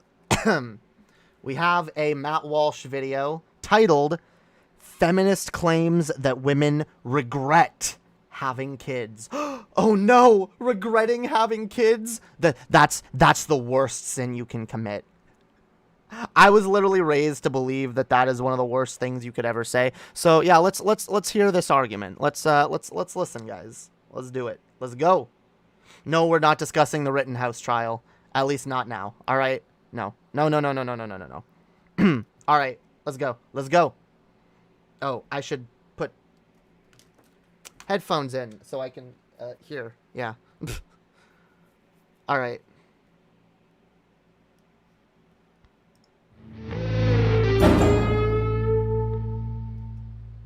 Today we cancel a woman by the name of Jessica Taylor. Dr. Jessica Taylor, to be specific. She has a PhD in forensic psychology. And for some reason... I love that language, yo. We're canceling someone. Who are we canceling tonight, yo? The right, who's so against canceling. Now, yeah, they're taking it back, yo. They're taking it back. We are cancel culture now. That, by the way, guys, don't let them fool you. The right was always cancel culture, all right? It was always on the right, okay? Who tried to cancel Marilyn Manson and Eminem and a shit ton of other artists back in the 90s wasn't lefties. Who tried to cancel communists before them? Who's tried to cancel gay people throughout all of history and trans people? It's the right. They have and always they are and always have been the cancelers. Never forget. Never forget. Reason needs that piece of paper acknowledged every time someone says her name. She's also a self-described radical feminist author who recently wrote the book Sexy But Psycho. I don't know anything about the book, but based on the title, I'm going to assume that it's half biography and half fiction. I'll let you decide which half is which. In any case, yesterday, Dr. Taylor tweeted this. She says, "I wish there was more honesty in the world about how many women feel trapped by motherhood, marriage, and being a 24/7 slave to men and children, whilst the TV and magazines frame it as some sort of feminine ideal bliss. So many women regret it, but they can't say a word." She continues in a follow. All right, guys, this is actually really fucking true. And it's kind of sad because our society has stigmatized women saying this by basically gaslighting women into thinking that if they admit on any level that they regret becoming mothers and trad wives, that it means they hate their children and wish they didn't exist. And that's not what a lot of mothers are saying, all right? Because the fact is, a lot of women have been trapped into motherhood and marriage for since the beginning of time, all right? Well, not since the beginning of time per se, but for a long time, all right? Yeah, it's a human invention, to be sure. I guess it's a societal invention. Okay, it's not something we've always done since monkey. All right, but it's something that's happened for a very, very, very, very, very, very, very long time. All right, women are meant to be mothers. That's your job as a woman.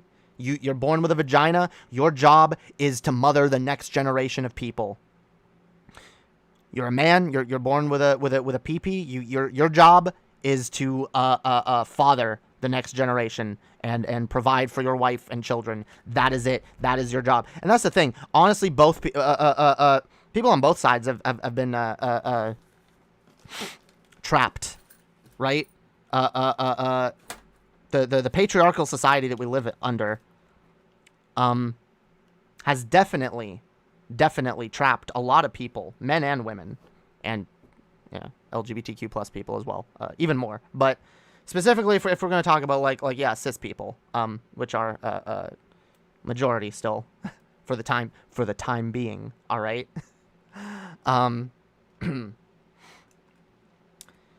But yeah, it's true. How many how many women are trapped into like, you know, this is what I have to be, this is what I have to do. I have to take care of people my whole fucking life. I have to take care of children. I have to take care of my family. I have to take care of people.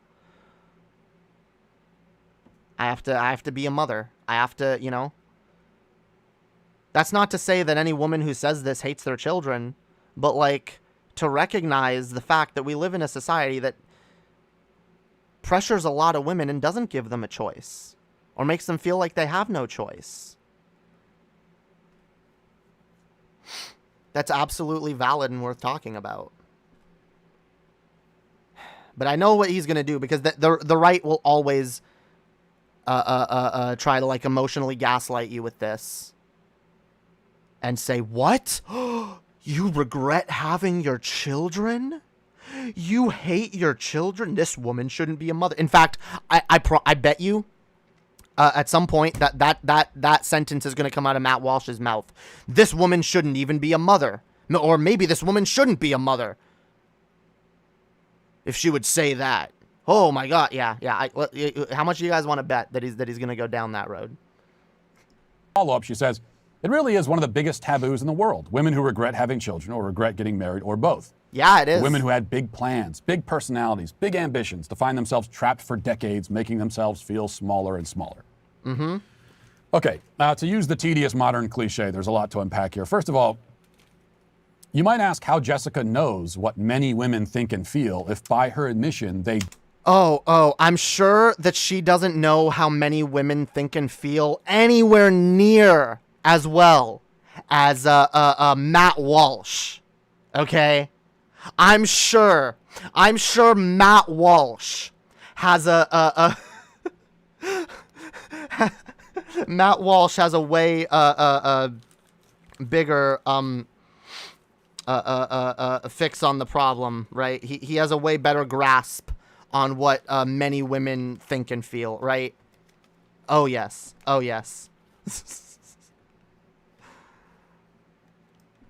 Maybe we should ask his wife about that.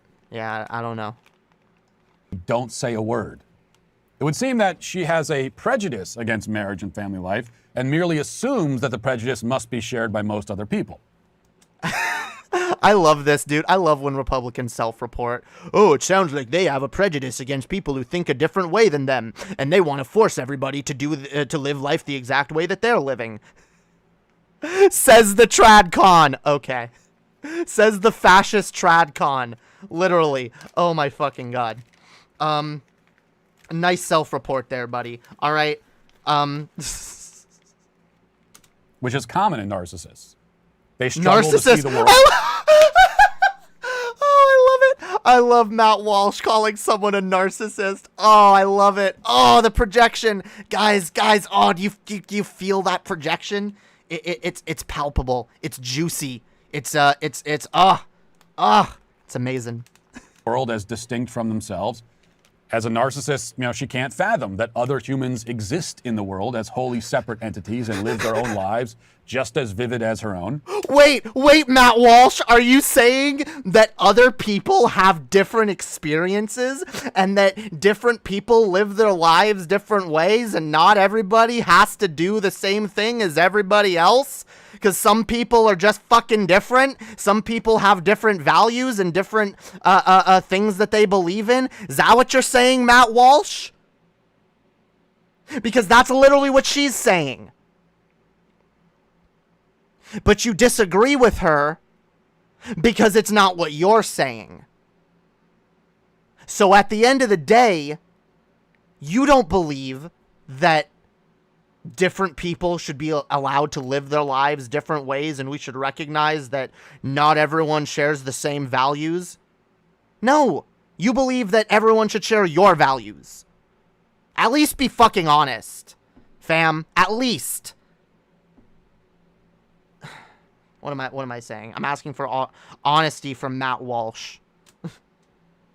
And may see things differently and have different feelings. She also knows that if she is... See, I love how he's like... There's nothing that frustrates me more than, like, Republicans trying to, like, explain... not trying... half-heartedly explaining empathy like they're explaining it to a 5-year-old, but meanwhile having not a shred of empathy within themselves. Not being able to empathize and understand the personal experiences of other people and expecting everyone else to share their values and desires. Oh my fucking God. It's so it's almost beautiful, okay? It's almost beautiful. He fucking refutes himself. He fucking refutes himself. Yeah, I've said before, like, Matt Walsh is Matt Walsh, responding to Matt Walsh is like doing YouTube on easy mode, okay? He literally refutes himself. Let's keep going. Let's keep going. Alone in her contempt for the nuclear family, or in a minority at least, then that makes her simply a bitter, lonely... How do you know she's alone? She's not alone in that. She's definitely not, okay? Maybe you could argue it's a minority, but honestly, more and more people are tending to agree with that way of thinking, okay? There's a reason why feminism is kind of like reached the mainstream at this point, and like the idea of like a woman pursuing her career or, you know, whatever her dreams are, rather than just, oh, I have to be a mother, that's valid now, you know? That's already a thing. So like you're just wrong in saying that like no one else feels that way. A lot of people have a lot of issues with the nuclear family unit. I definitely have a lot of fucking issues with the nuclear family unit. And I find it ironic because most of the issues with the nuclear family unit are most of the shit that like conservatives bitch about the most can literally be traced back to being caused by the nuclear family unit itself. But yeah, I won't get into that here. I've got into that before. We'll let's keep going. Person. It would mean that it's possible for her to be another way, that another path was available, but she chose this instead. And she can't face that possibility, so she projects... How do you know that, first of all? You don't know what paths she felt were available to her. I mean, I guess in the abstract, there were other paths available to her, but maybe she didn't realize that. I didn't realize that I had a ton of paths. That's the fucking thing. I didn't realize any of the paths, the potential paths that were ahead of me. Oh my God, I have Annie here again. Oops. Oops. Sorry. Yeah. Again, I didn't realize that I could be trans. I didn't realize that I had the ability to be a woman. In fact, I didn't realize that I had the ability to be anything other than what my parents taught me a man was and was supposed to do. I thought that all I have to look forward to in life is being a dad. That's my lot in life. I'm gonna grow up. I'm gonna find a wife. I'm gonna settle down. I'm gonna get a job at, I don't know, someplace. I thought I was gonna be a pastor, and I thought that was the only choice I really had. And that, you know, I'd find a wife, I'd have kids, and I'd be a dad. Now, I realize I got other options. I can be a mom instead.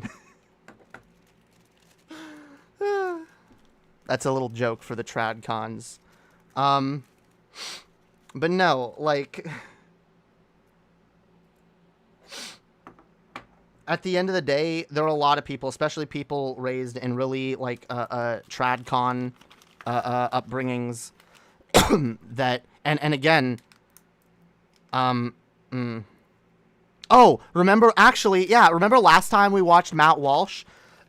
He was talking about how we don't enforce gender stereotypes onto our children. We just gave our children toys, and they gravitated to what they gravitated to. The boy liked boy stuff, and the girl liked girl stuff. We don't have any expectations of our child. And then literally, one of his very next videos on his channel was titled, "Why Men Should Never Wear Dresses." You don't have to outright say to someone, you're not allowed to do this. If you have an attitude against something or towards something, or that this is this objective thing, this is the path, this is whatever, and you instill that into your children, Even if you don't explicitly instill it into your children, if it's the values you're holding and espousing, it's gonna be instilled into your children. And so, yeah, a lot of children don't realize that they have other options. A lot of women don't realize that they have a lot of other options. A lot of people that are brought up in certain environments think that that's just the way it is. That this is how life is. This is what I have to do. This is it. There are no other options. And then once they've made those choices, it's too late. And they finally realize, oh, I could have done something different. And they're like, well, now I've already done this. I've already had a kid or whatever. It doesn't mean they don't love their kid, but it makes them like, damn, like, what else could I have accomplished? You know? Hey, I love my kid, but maybe I could have had my kid later. Maybe I could have done something else first, you know? And that's all this tweet is meant to convey and get across, is the idea that, like, women should be able to recognize that, no, that's not the only path. And yeah, honestly, if a woman has gone down that path and she regrets it, like, she should be able to say that. I wouldn't say that in front of your kids. But, like, in spaces where you want to be honest with other women, especially, and here's the thing, and I've talked about this before, I really do feel like a lot of conservatives, especially tradcons, because, see, it's very clear to me that what this woman said in her tweet is actually not an extreme minority. I think a lot of people feel that way, including people who don't think they feel that way. I think there's a lot of people who force themselves to have children. They go down that path. That's what they have to do. Or they have an accident and then have a child. You know, don't want to abort it or whatever. And then they go down that path and they're like, okay, well, this is what I have to do.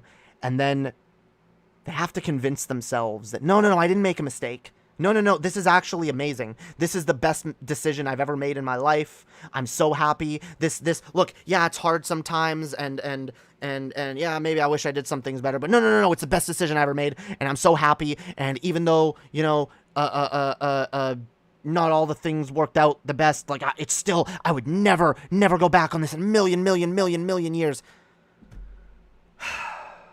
Look, I get you love your kids, but trying to justify to yourself that the decision you made was a correct one, because look, at the end of the day, you can love your kid and be honest and say, maybe it wasn't the best decision for me to have this kid at this time. Doesn't mean you don't love them. I remember when my mom got pregnant with my youngest sister, my grandmother was actually, like, angry. She was like, what is wrong with you? How could you? You can't even afford the 3 kids you have. You're having a 4th one? And my mom got all upset, and she started to cry and get angry, and she was like, I can't believe my mother would say that. She's so evil and wicked. Oh my God, like, how could she say that? She's basically wishing that my baby doesn't exist, and oh my fucking God. And it wasn't until I got a little bit older that I started to realize why my grandmother had said that. And look, my grandmother loved my youngest sister. I love my youngest sister. As much of a little terror as she is right now. But I still love her. I don't think that my parents were smart to have her at all. That doesn't mean I don't love her. We can be honest and still recognize our emotions and feelings. We don't have to completely turn off how we feel to be honest about something. We can say, I love this child, but I also admit that this was not smart. And I feel like that's all this woman is suggesting here, right? And maybe, because it's not even about wallowing in your own regret. That's not how I see it. Being like, oh, why did I do this? I fucked up. It's about warning the future generation of women. Hey, you got options. You have your own life to live. And you're not forced to follow down this path if you don't want to. That's all that's being advocated for here. And I have no problem with that.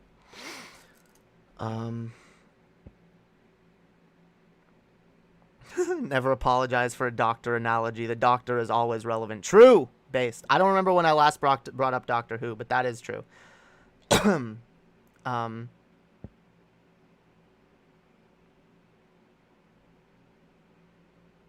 What? So even back then you wanted to get by without contributing to society? What? What are you talking about? I don't know what you're talking about. Too many schools and science teach the myth that all women feel a biological need to have a child or are maternal. This is not true or proven by scientific evidence, but is patriarchal view. Yeah, that is true. I know my ex, for example, has like zero maternal feelings. To the point that if anything makes her feel like a mother, even like tangentially, it makes her uncomfortable because she like has the opposite of maternal instincts. And some women are like that. I've known plenty of women who just do not like kids, do not have an instinct towards being maternal whatsoever. And that's fine. And honestly, I'll be honest, I would never want to force a woman like that to have a child. No, please no. All right? I was raised by a woman who thought she had super maternal instincts, but only liked babies, and that fucking turned out horribly. Imagine being raised by a woman who doesn't even like babies. But it's like, well, this is what I have to do, this is what I'm supposed to do anyway. It's not good for the mother, not good for the kid. Her neuroses and her hatreds onto others. And you know, I was able to come up with that whole diagnosis without even getting my psychiatry PhD. That's how good I am.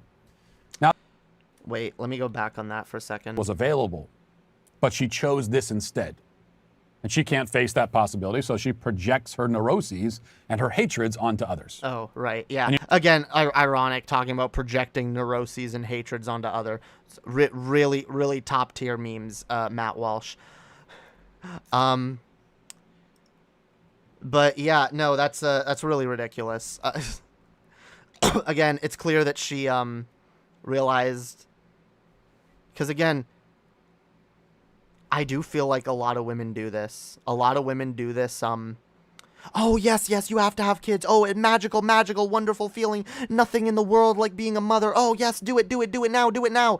And then the minute the other chick's pregnant or whatever, and past the point where she can't abort anymore, it's like, look at her. Hey, guys, ladies, yeah, I told her it was going to be easy. I told her pregnancy isn't even painful. Yeah, by the way, women do that. Women absolutely do that, where they go like, oh, yeah, it's not painful at all, sweetie. No. Like, oh, I didn't even feel it. Oh, my God. Yeah, women do that all the time. And then they all... But even worse is the like, oh yeah, like, oh, like, especially when a woman's like, I don't know, I don't feel that maternal, I don't know if it's a good idea, I don't think, I don't really want a kid, and they go, no, don't worry, I felt that way too, everybody feels that way, but when you have the baby, when it's born, you look into its eyes, like, it's the most magical moment, and everything changes, and everything gets better. It's a lie. And that's what's happening. That's what she's trying to warn people of, okay? Because that's what happens. That's what gets told to people. And they believe it. Or they use it as a rationalization or a justification to keep the baby or whatever. And it ruins women's lives. Ruins their lives. Ruins the kids' lives. And doesn't help our society. Doesn't help our prison rates and our unemployment rates. Social media influencers totally romanticize pregnancy, breastfeeding, making some women feel inadequate or not normal when they don't find it the same. Yeah, I notice a bit of that too. Like, and I've always just really found it gross that, like, I've found it gross the women that, like, deify themselves over their motherhood It's like, oh, yes, mothers are the most important thing, the most magical thing. If you're a mother, like, get out of here. If you're a mother, you're not all that special, okay? Literally, the majority of females throughout the history of the planet have been able to reproduce, okay? It's not that special. Being a good mother, okay? That's the magical thing, okay? That's the magical, mythical thing that I personally haven't seen, but I hear it's out there. I'm sorry. No. I actually know. No, I know I have decent mothers in my audience. I forget about y'all sometimes. I do. And I don't mean to. I forget that there are decent mothers out there because I've never been exposed to one IRL. Okay. Okay. I've been exposed to half decent mothers IRL. Okay, that's about as good as I've seen. But amazing mothers, that's the unicorn for me. But y'all know what I mean, all right? And this is why, again, because we force women to become mothers when they're not cut out for it, and then we wonder why there are so many shitty mothers out there. Because not all women are cut out to be mothers. They're just not. Anyway, let's continue. Maybe I don't know if he has another point or if he's just gonna repeat the same shit. Let's see. And you know, I was able to come up with that whole diagnosis without even getting my psychiatry PhD. That's how good I am. Now that aside, there are... I'm sorry to pause him again. Oh, but it's so cringe. It's so cringe when he tries to do the armchair psychology, but it's so clear, so clear that he is fucking projecting to high heaven. Like, oh my fucking god. The projection levels. You're not smart, Matt Walsh. Go, I don't know, get therapy. Sit in front of a psychiatrist. Because you are the narcissist, I promise. Oh, God. Oh, God. Yeah, he's just projecting. That's literally all he's doing. He has nothing interesting to say. Except for, like, repackaging his own arguments aimed at the other side. There are a few other pieces of this puzzle that need closer inspection. In fact, nearly every word is wrong. So it might be best to go, again, line by line and discover just how much... Or, sorry, reframing his own ideology through the other side's... through the framing of the other side's argument. Yeah, that's what I meant. Wrongness there is here. So again, she begins, I wish there was more honesty in the world about how many women feel trapped by motherhood, marriage, and being a 24/7 slave to men and children. Okay, the problem there is most obviously that she compares motherhood and wifehood to slavery. I mean, in some cases it is. I'm sorry. There are some women who are, like, in really fucked up situations. And even ones that aren't, like, it can feel... Like, it can make you feel trapped.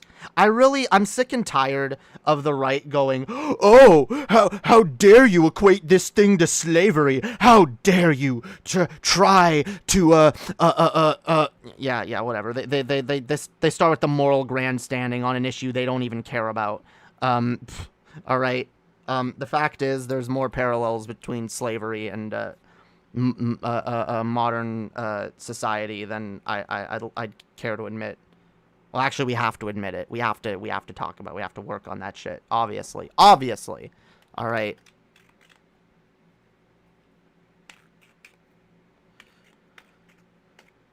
I find it sick, the ones who do that.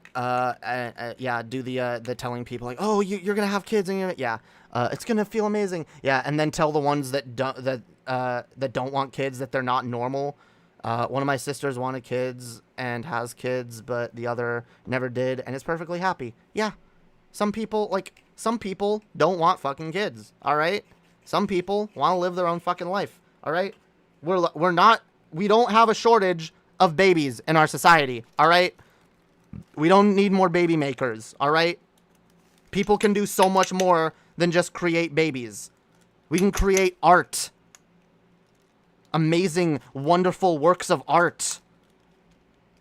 We can create things. We can build things. We can do amazing shit. We're not all just baby makers. That's the problem. Viewing human beings as just baby machines. It's ridiculous. All right. We've developed such a level of consciousness that, like, our brains are so advanced. How can you continue to reduce humanity to its simple, like, biological urges, as if that's all we are?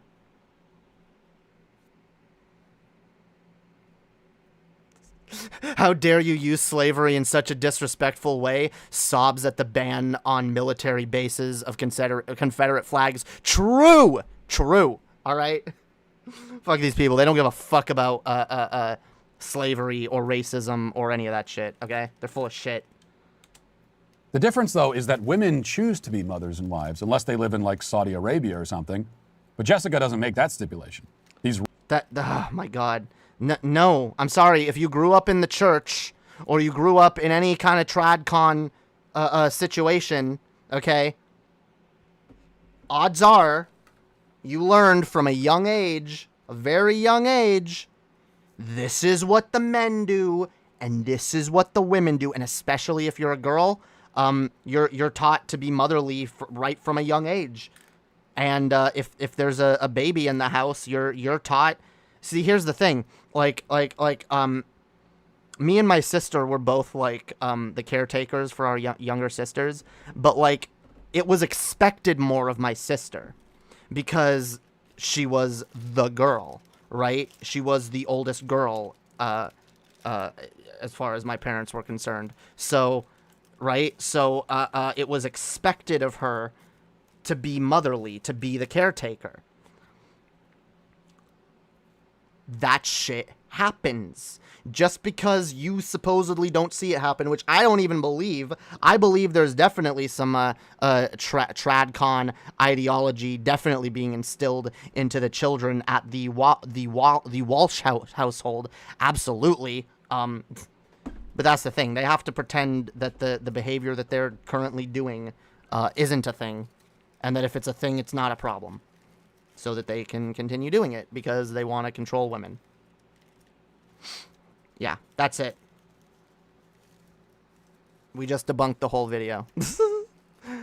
Yeah, let's work with the babies we already have. I'm sorry, when we have, like, a system that's so full of unwanted kids that don't have a home, yeah, fuck off. And then, and fuck anyone who tries to tell me, oh, but, like, if you try to adopt a baby, you can sometimes be denied, and that's not fair. Yeah, well, stop with your weird baby fetish, okay? There's plenty of kids out there that need a home that aren't a little blank slate that you can project whatever you want onto it. Take an interest in the lives of children, all right? Rather than just having a little clone that you can raise up in your own image. I grew up in an Irish Catholic family, and I had to do a lot being the eldest girl and taking care of the boys in the household. Yeah, that absolutely happens a lot. See, the only reason I ended up doing so much in my household growing up is because, I mean, there was neither of my parents did anything, so me and my sister had to pick up the slack. But for a lot of people, it's, yeah, the girl is expected to do all of that. Well, the boys, the dudes or whatever, playing a sports ball or whatever. Rad femmes never do. They tend to let the fundamentalist Muslim world off the hook completely. But apart from... Who lets the fundamentalist Muslim world off the hook when it comes to feminism? Most feminists are absolutely calling that out, which is why we try to, let refugees in who are being treated shittily in those countries. But oh no, when we try to let them in, you say, oh, stinky brown people, boo. And, yeah, not based. Instances of arranged marriages and actual sex slavery and that sort of thing. This is a life that women choose. I'm sorry, it doesn't need to go to that level to be a removal of a woman's choice. Yeah, like, I'm sorry, it doesn't. Okay, a lot of tradcon families are extremely patriarchal, and the way women are treated, even in America, is disgusting. Okay, And you can pretend you don't see that, but again, he only has to pretend he doesn't see it because he's one of the people contributing to it, and he wants to be able to continue contributing to it. So he has to pretend he's not doing anything. He has to pretend that no, what are you talking about? While he literally continues to do it and uphold those values that he claims. What? No one's forced into these values. And then, try to strong arm people into those values and say anyone who disagrees is fucked up, demonic, insane, or broken, or whatever, an atheist, pedophile. I don't know. Also, in slavery, you're producing goods or performing a service for someone else with no benefit to yourself. In motherhood, you're helping to build and maintain a family. Oh, blow it out your ass, bitch. I'm sorry. What mothers have to do, I'm talking about mothers who actually do their mothering, who actually, take care of their families. Oh my fucking God. Get out of here. Yeah, no, they have to do a lot of work for no praise. Or almost no praise. A lot of the time, that absolutely happens. Yes, it's a thankless job. It's one of the reasons I'm not jumping up and down to become a parent right now, because I don't think I could handle it. I know I couldn't handle it. I'm not there yet. I'm not able to. It takes a lot of strength. It takes a lot of work. And that's the thing, I'm sorry, you shouldn't do it unless you're able to do it, unless you know that you are in a place where you can do a good job. Family. It is yours. You are giving yourself to something that is yours in a very intimate and personal sense. Is it? First of all, that's also bullshit because, it's your family, but they're not yours. The way he's saying it, they're yours. Your kids are not yours. They're not your property. They're your responsibility. All right? And it's absolutely a job. It's absolutely a lot of work, especially if you do it right.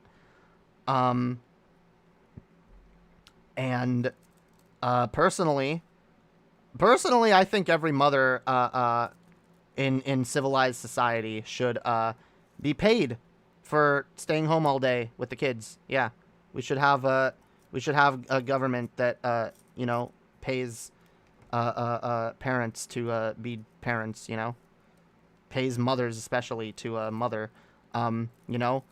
yeah, I love how they love they love the nuclear family unit so much. They're so in love with it.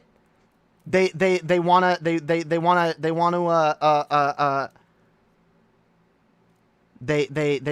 eat it out under a bridge in front of everybody.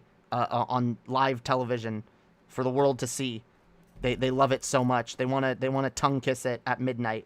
All right, they love the nuclear family unit, but they don't want to provide the one thing, probably the only thing at this point, that could even hope to allow for an America that could go back to the nuclear family unit. As if it was even ever that prevalent. But yeah, they're against policies that would make it easier for it to be a thing. But they love it, guys. They love the nuclear family.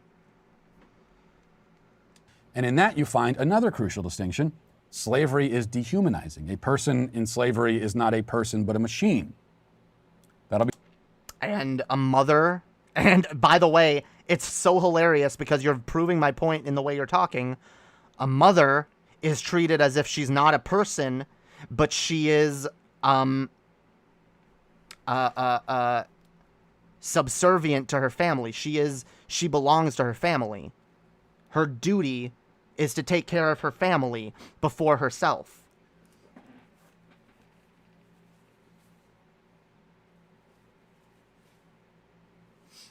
Yeah, that's kind of, yeah. Women being forced to stay home all day, working hard, taking care of their kids, cleaning the house, cooking, taking care of their husband and their kids and everything, and giving up, living their own life, following their own dreams, all of that. That they holy fuck. That'll be the case for our intern whenever we hire one. In family life, on the other hand, you are fulfilled, you're made whole, you're edified, completed, lifted up by your relationship with your family and your service to your family. Since when? Since when? Like, how do you know that? That's a really big assumption to make of every woman in every family, right? Like, it's so, like, it's so frustrating to me when I can see exactly what the conservatives are doing. I can see the bullshit, but, like, and the bullshit is so obvious, but to some people it's not obvious. To some people it's just like, what? Like, oh my fucking God. I could go on, but hopefully I've already given enough differences between motherhood and slavery to convince you. Hopefully you didn't need to be convinced in the first place. Continuing, she says, while... No, you actually haven't convinced me. In fact, you've only reinforced it in my mind. Yeah, so thanks for that. The TV... Yeah, work is its own reward. Yeah, that's literally the argument. Yeah, true. Work is its own reward. Motherhood is its own reward. Yeah, what if you raise a bunch of thankless brats that don't appreciate you in the slightest and always just took you for granted and you know. Oh my fucking God. And magazines frame it, marriage, motherhood, as some sort of feminine ideal bliss. Now, this would be a good point if it was coming from someone who hasn't watched any TV show or film or read any magazine since about the year 1942. In modern times, however, Hollywood is constantly hammering on the point that the traditional suburban white picket fence life is actually a grim dystopian hell. That's bullshit, first of all. But no, I mean, media has been pointing this shit out a little more. But the thing is, okay, it's talked about more in media. That doesn't mean it's not still a problem in people's lives.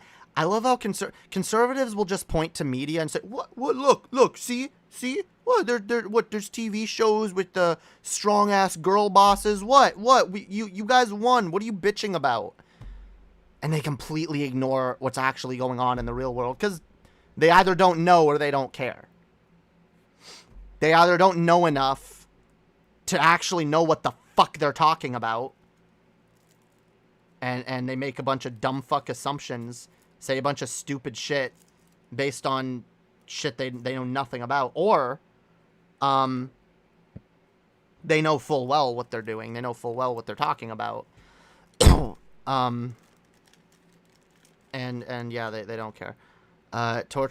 You're torturing me with Ben Shapiro's Misfit Toys. I'll be honest, Matt Walsh is infinitely more entertaining to respond to than Ben Shapiro.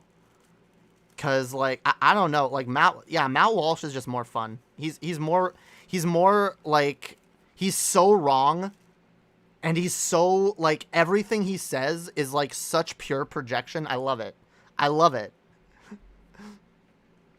All you got to do is just sit there while Matt basically like completely disproves everything he's saying with his own fucking dipshit arguments. Here, let's watch a little more. That's what American Beauty was all about, and many films before and since have revisited that theme. Oh my God! Yeah, they're films. It's happening in films, guys. So women are free now. Okay, yeah. What? Would at some point discover the shocking truth that sometimes women in single-family homes in the suburbs aren't happy, and they since decided that all women in those types of setups are unhappy all the time. No one said that. No one's fucking saying that. What they're saying is that a lot of women in those situations are unhappy. And so we should have a society where women are more honest about that, so that less women feel the need to go down that path. I mean, holy fuck, we already talked about it. We already talked about the fact that a shit ton of women do the, people in general. I remember when me and my ex first got together, and I had some tradcon dipshits in my chat. they were trying to decide they were trying to like convince us both that we wanted kids, and we were both, especially my ex was like, no, I do not, I've never wanted to be a mother, I never will. And this tradcon dipshit in my audience like, well, you'll see one of these days, you'll get older and you'll see, you're saying that now, but you're gonna realize when you get older you're gonna want kids. And my parents always said that to me. A lot of adults said that shit like that to me growing up. Whenever I said I didn't want kids, they're like, "Oh, one of these days you'll see." I'm like, "No, I genuinely don't want that, though." They were like, "Oh, well, you're gonna want it. One day you're gonna want it. You're gonna want it more than anything else, and once you have it, you're gonna see how amazing it is." We all know they do that. We all know they do that. So get the fuck out of here. You're full of shit. Matt Walsh is a liar and a fascist. And an irredeemable piece of shit. So, yeah. All right. I think we can move on from Matt. I think that's good enough. I doubt he has anything more substantive to say. He's literally just been self-reporting the entire fucking time.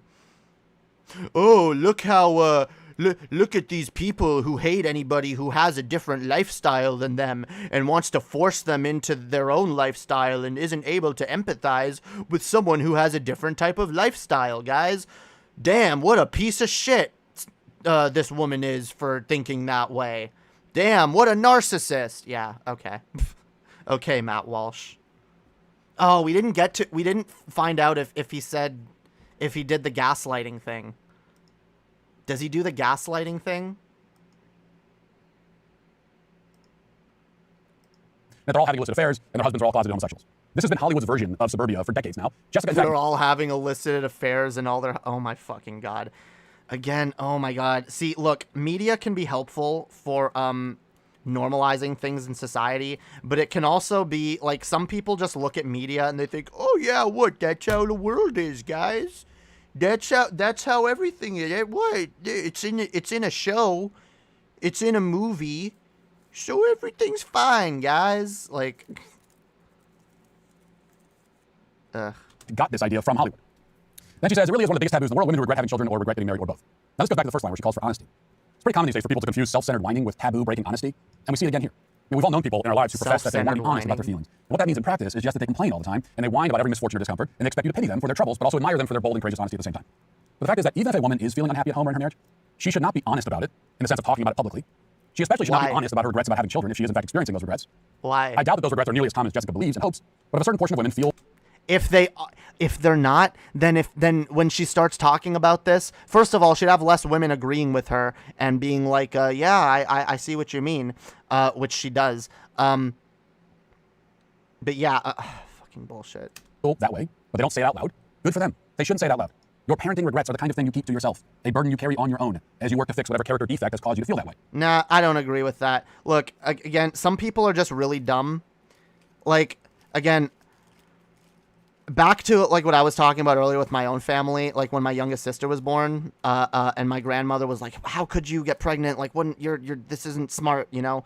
And my mother like lost her shit. One of the reasons she lost her shit is because my grandmother had admitted back in the day that she didn't plan to get pregnant with my mother, and that she only ever wanted 2 kids because she figured, yeah, that's what I can afford, that's what I can take care of. She didn't plan to have a 3rd child, but when third kid came along, she had it.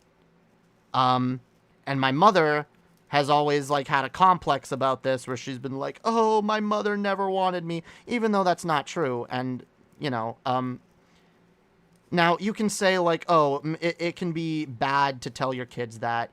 Some kids, especially really immature kids who don't see the nuances there, yeah, don't ever tell them that. But like, if your child is like intelligent enough to understand, like, look, I love you. I fucking love you. Okay. Like if you have a daughter, if you're a woman, you have a daughter and you're like, look, I love you more than anything, but look, I recognize that I didn't make the best decisions in my life and I don't want you to make the same mistakes. So as much as I love you and as much as I don't regret having you, I maybe regret having you when I did, or I regret certain decisions I made when having you, and, you know, I didn't have you in the best ways, but I still, of course, love you. You know? I don't regret your existence. I regret the circumstances surrounding your existence, right? There's a difference between those two things. And conservatives especially will try to gaslight you and tell you, no, there isn't a difference between those two things. If you as a woman ever say that, oh, you shouldn't have had a child, or that it wasn't a good idea, or that whatever, or that, and that's how they also try to gaslight you with the abortion thing, by the way. Oh, what if you got aborted? What if someone didn't want you? What if you died? You know? It's all gaslighting to make people emotional, to make them sad, make them like, oh, yeah, like, oh, you can never say that. You can never talk about not wanting your kid. What if your kid hears it and they feel unwanted? Look, don't ever let your kid feel unwanted. I agree with that. But, like, be honest with them. Yeah. Especially if it comes to, like, look, I don't want you to make the same mistakes I made. I'm going to be honest with you. And I'm going to say, no, there wasn't just some magical moment when you were born and everything became easy. It was hard. And I wish I had been more prepared. So I am telling you this in hopes that if you ever make the same decisions, you will do so prepared. That's the goal here. That's it. That's it.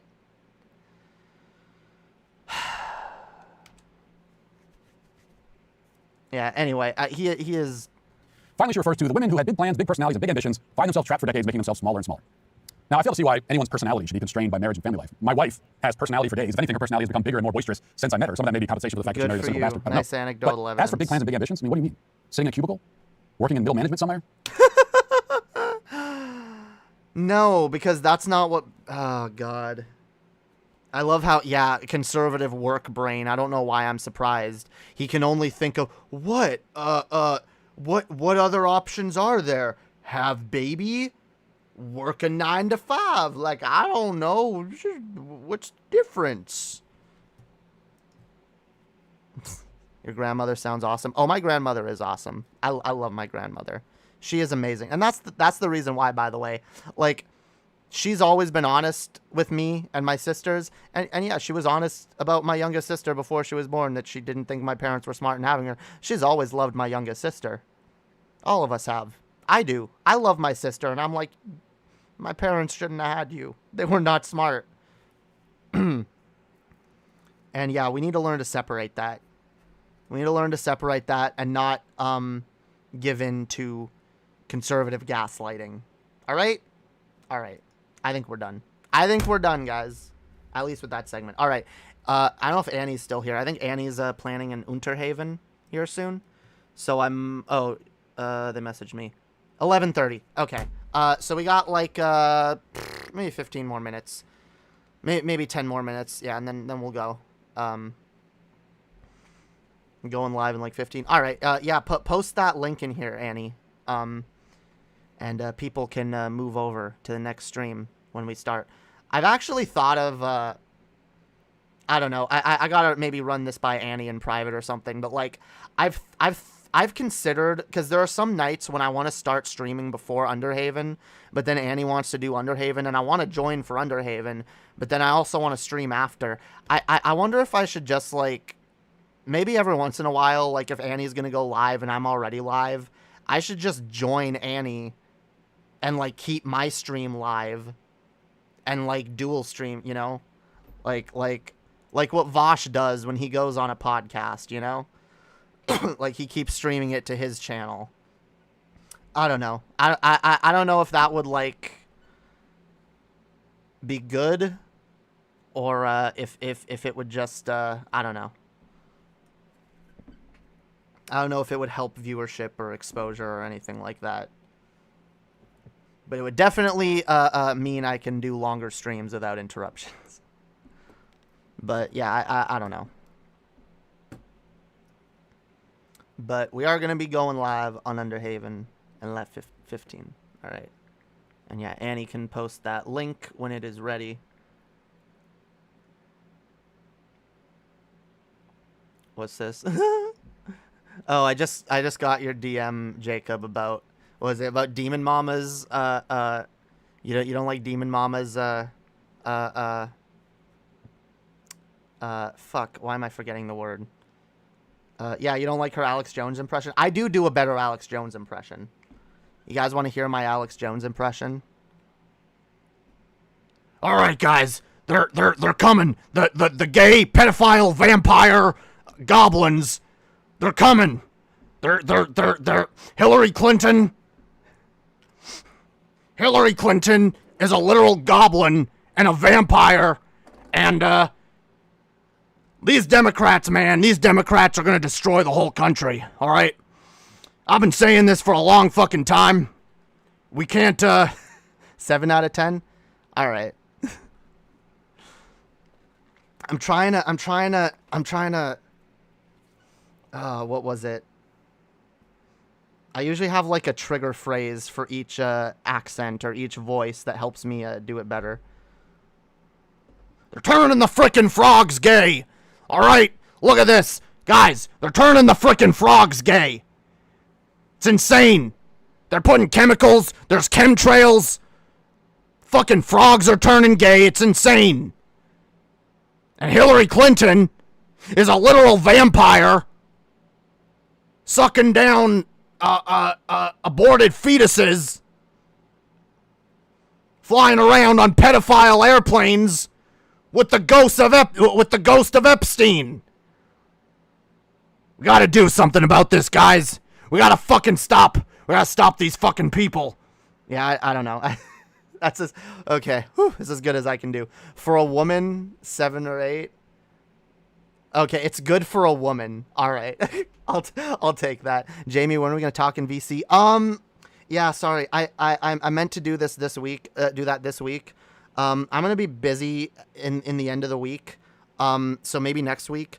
Actually, I meant to tell y'all, my sister is coming this weekend, and I may do a stream with her. We've been talking about doing a stream together maybe when she comes down. So yeah, I might do a stream and introduce y'all to my sister. Maybe on Thursday's show, because she said she might come on Thursday. Yeah, maybe. Actually, ooh, are we gonna do a Thursday show? Maybe.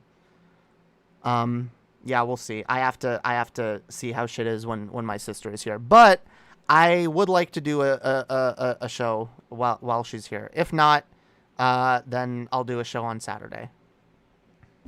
But yeah, hopefully, because I'd like to introduce y'all to her. She's fucking cool. Not Marilyn. No, not Marilyn. Me and her, look, we're not on bad terms, but me and Marilyn need a bit of space still. Yeah, I love her. She's my sister. I love Marshall too. All right, I want to make that clear. I love my sister and I love Marshall. They're good. They're good. I just yeah. We're still working through some stuff, okay? So eventually we might do something together in the future, but not right now. No, I want to introduce y'all to my other sister. Damn, I forgot there were still people watching me who knew my other sister. Like, because it's been a while. It's been a long time. But yeah, no. My other sister, she's pretty cool too. Yeah, she's actually popped into the chat a couple times. She's based. She's been probably my biggest support since coming out, and she's just been awesome. Yeah, we're gonna go like shopping together and shit. It's gonna be fun. Also, I'm considering going to visit my grandmother at some point. Because I think I haven't talked about this in a while, but my grandfather died last year while I was still in the States. I wasn't able to come to his funeral, and I haven't seen my grandmother since. I've talked to her on the phone once or twice. but I haven't seen her, and she doesn't know that I'm like this. So I figured the best way to visit her would be with my sister, because the last thing I would want to do is show up at her house and she's like, "Oh, it's Beth," and I'm like, "No, I'm not. I'm Jay," and she's like, "What?" And then I have to like explain. I'd rather my sister be there. So yeah, hopefully that goes well. I thought you lived with your grandma. I mean, my other grandmother. Yeah, I live with my grandmother on my mom's side, my Oma. My yaya, my grandmother on my father's side, on my Greek side. Yeah, I haven't seen her in a while. I've always gone along with her. She's a really, really nice woman.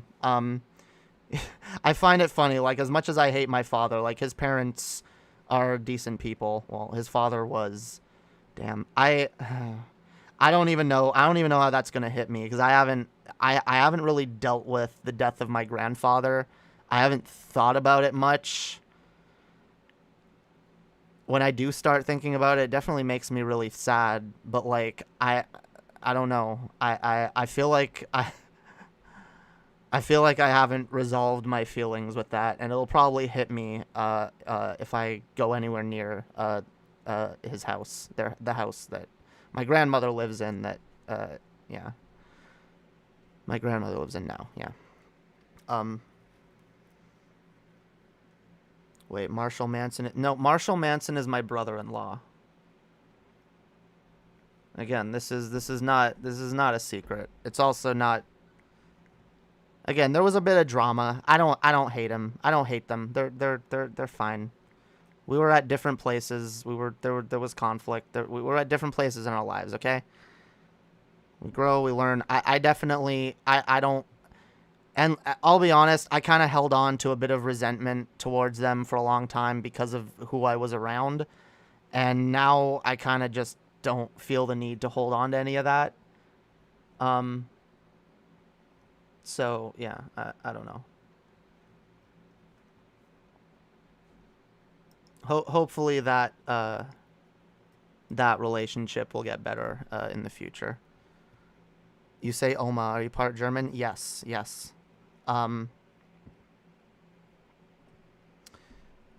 fine, Kaonian. Yes, a sister stream, yeah. Wait, isn't that a movie name? Yes, that Marshall. He married my sister. I don't talk about it a lot because we haven't been on great terms over the years. But again, over the last couple years, I should say, I don't hate them. I don't. I've said and done a lot of stupid things. But you know what? At the end of the day, there's nothing more. Well, look, I don't believe like family, like you should put family first no matter what, even if they betray you. But like, I think forgiving your family, at least to a certain extent, is important. Right? Forgiving each other in general is important. And moving on and building bridges rather than holding on to resentment. Very important.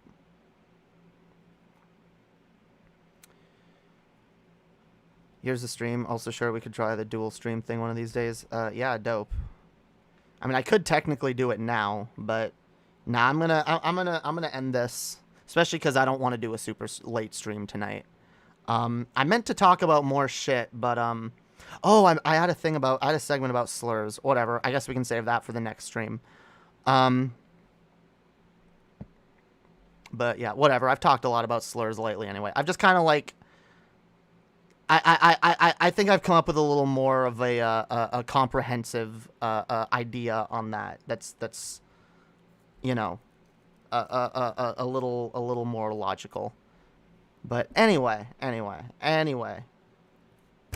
guys, it's been a dope show. It's been a dope fucking show. It's been fun. It's been Gucci. I appreciate each and every one of you. I love each and every one of you communally, of course. You're all amazing people. Thank you for hanging out and chilling. Go check out Underhaven. All right, link is in the chat. Annie posted it. Go to that link. We're gonna be starting in 5 minutes. All right. Also, if you've enjoyed this, remember, join our Discord. All of that shit. Consider donating. I also have an Amazon wish list if anyone wants to send me shit. It's my birthday next month on the 21st. So if anyone wants to send me anything for that, my Amazon wish list is down there in the description as well.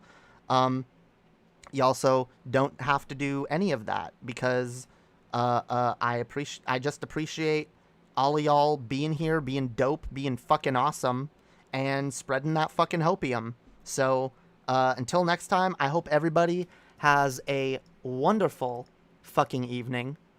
And until next time, y'all have a great night. And peace out.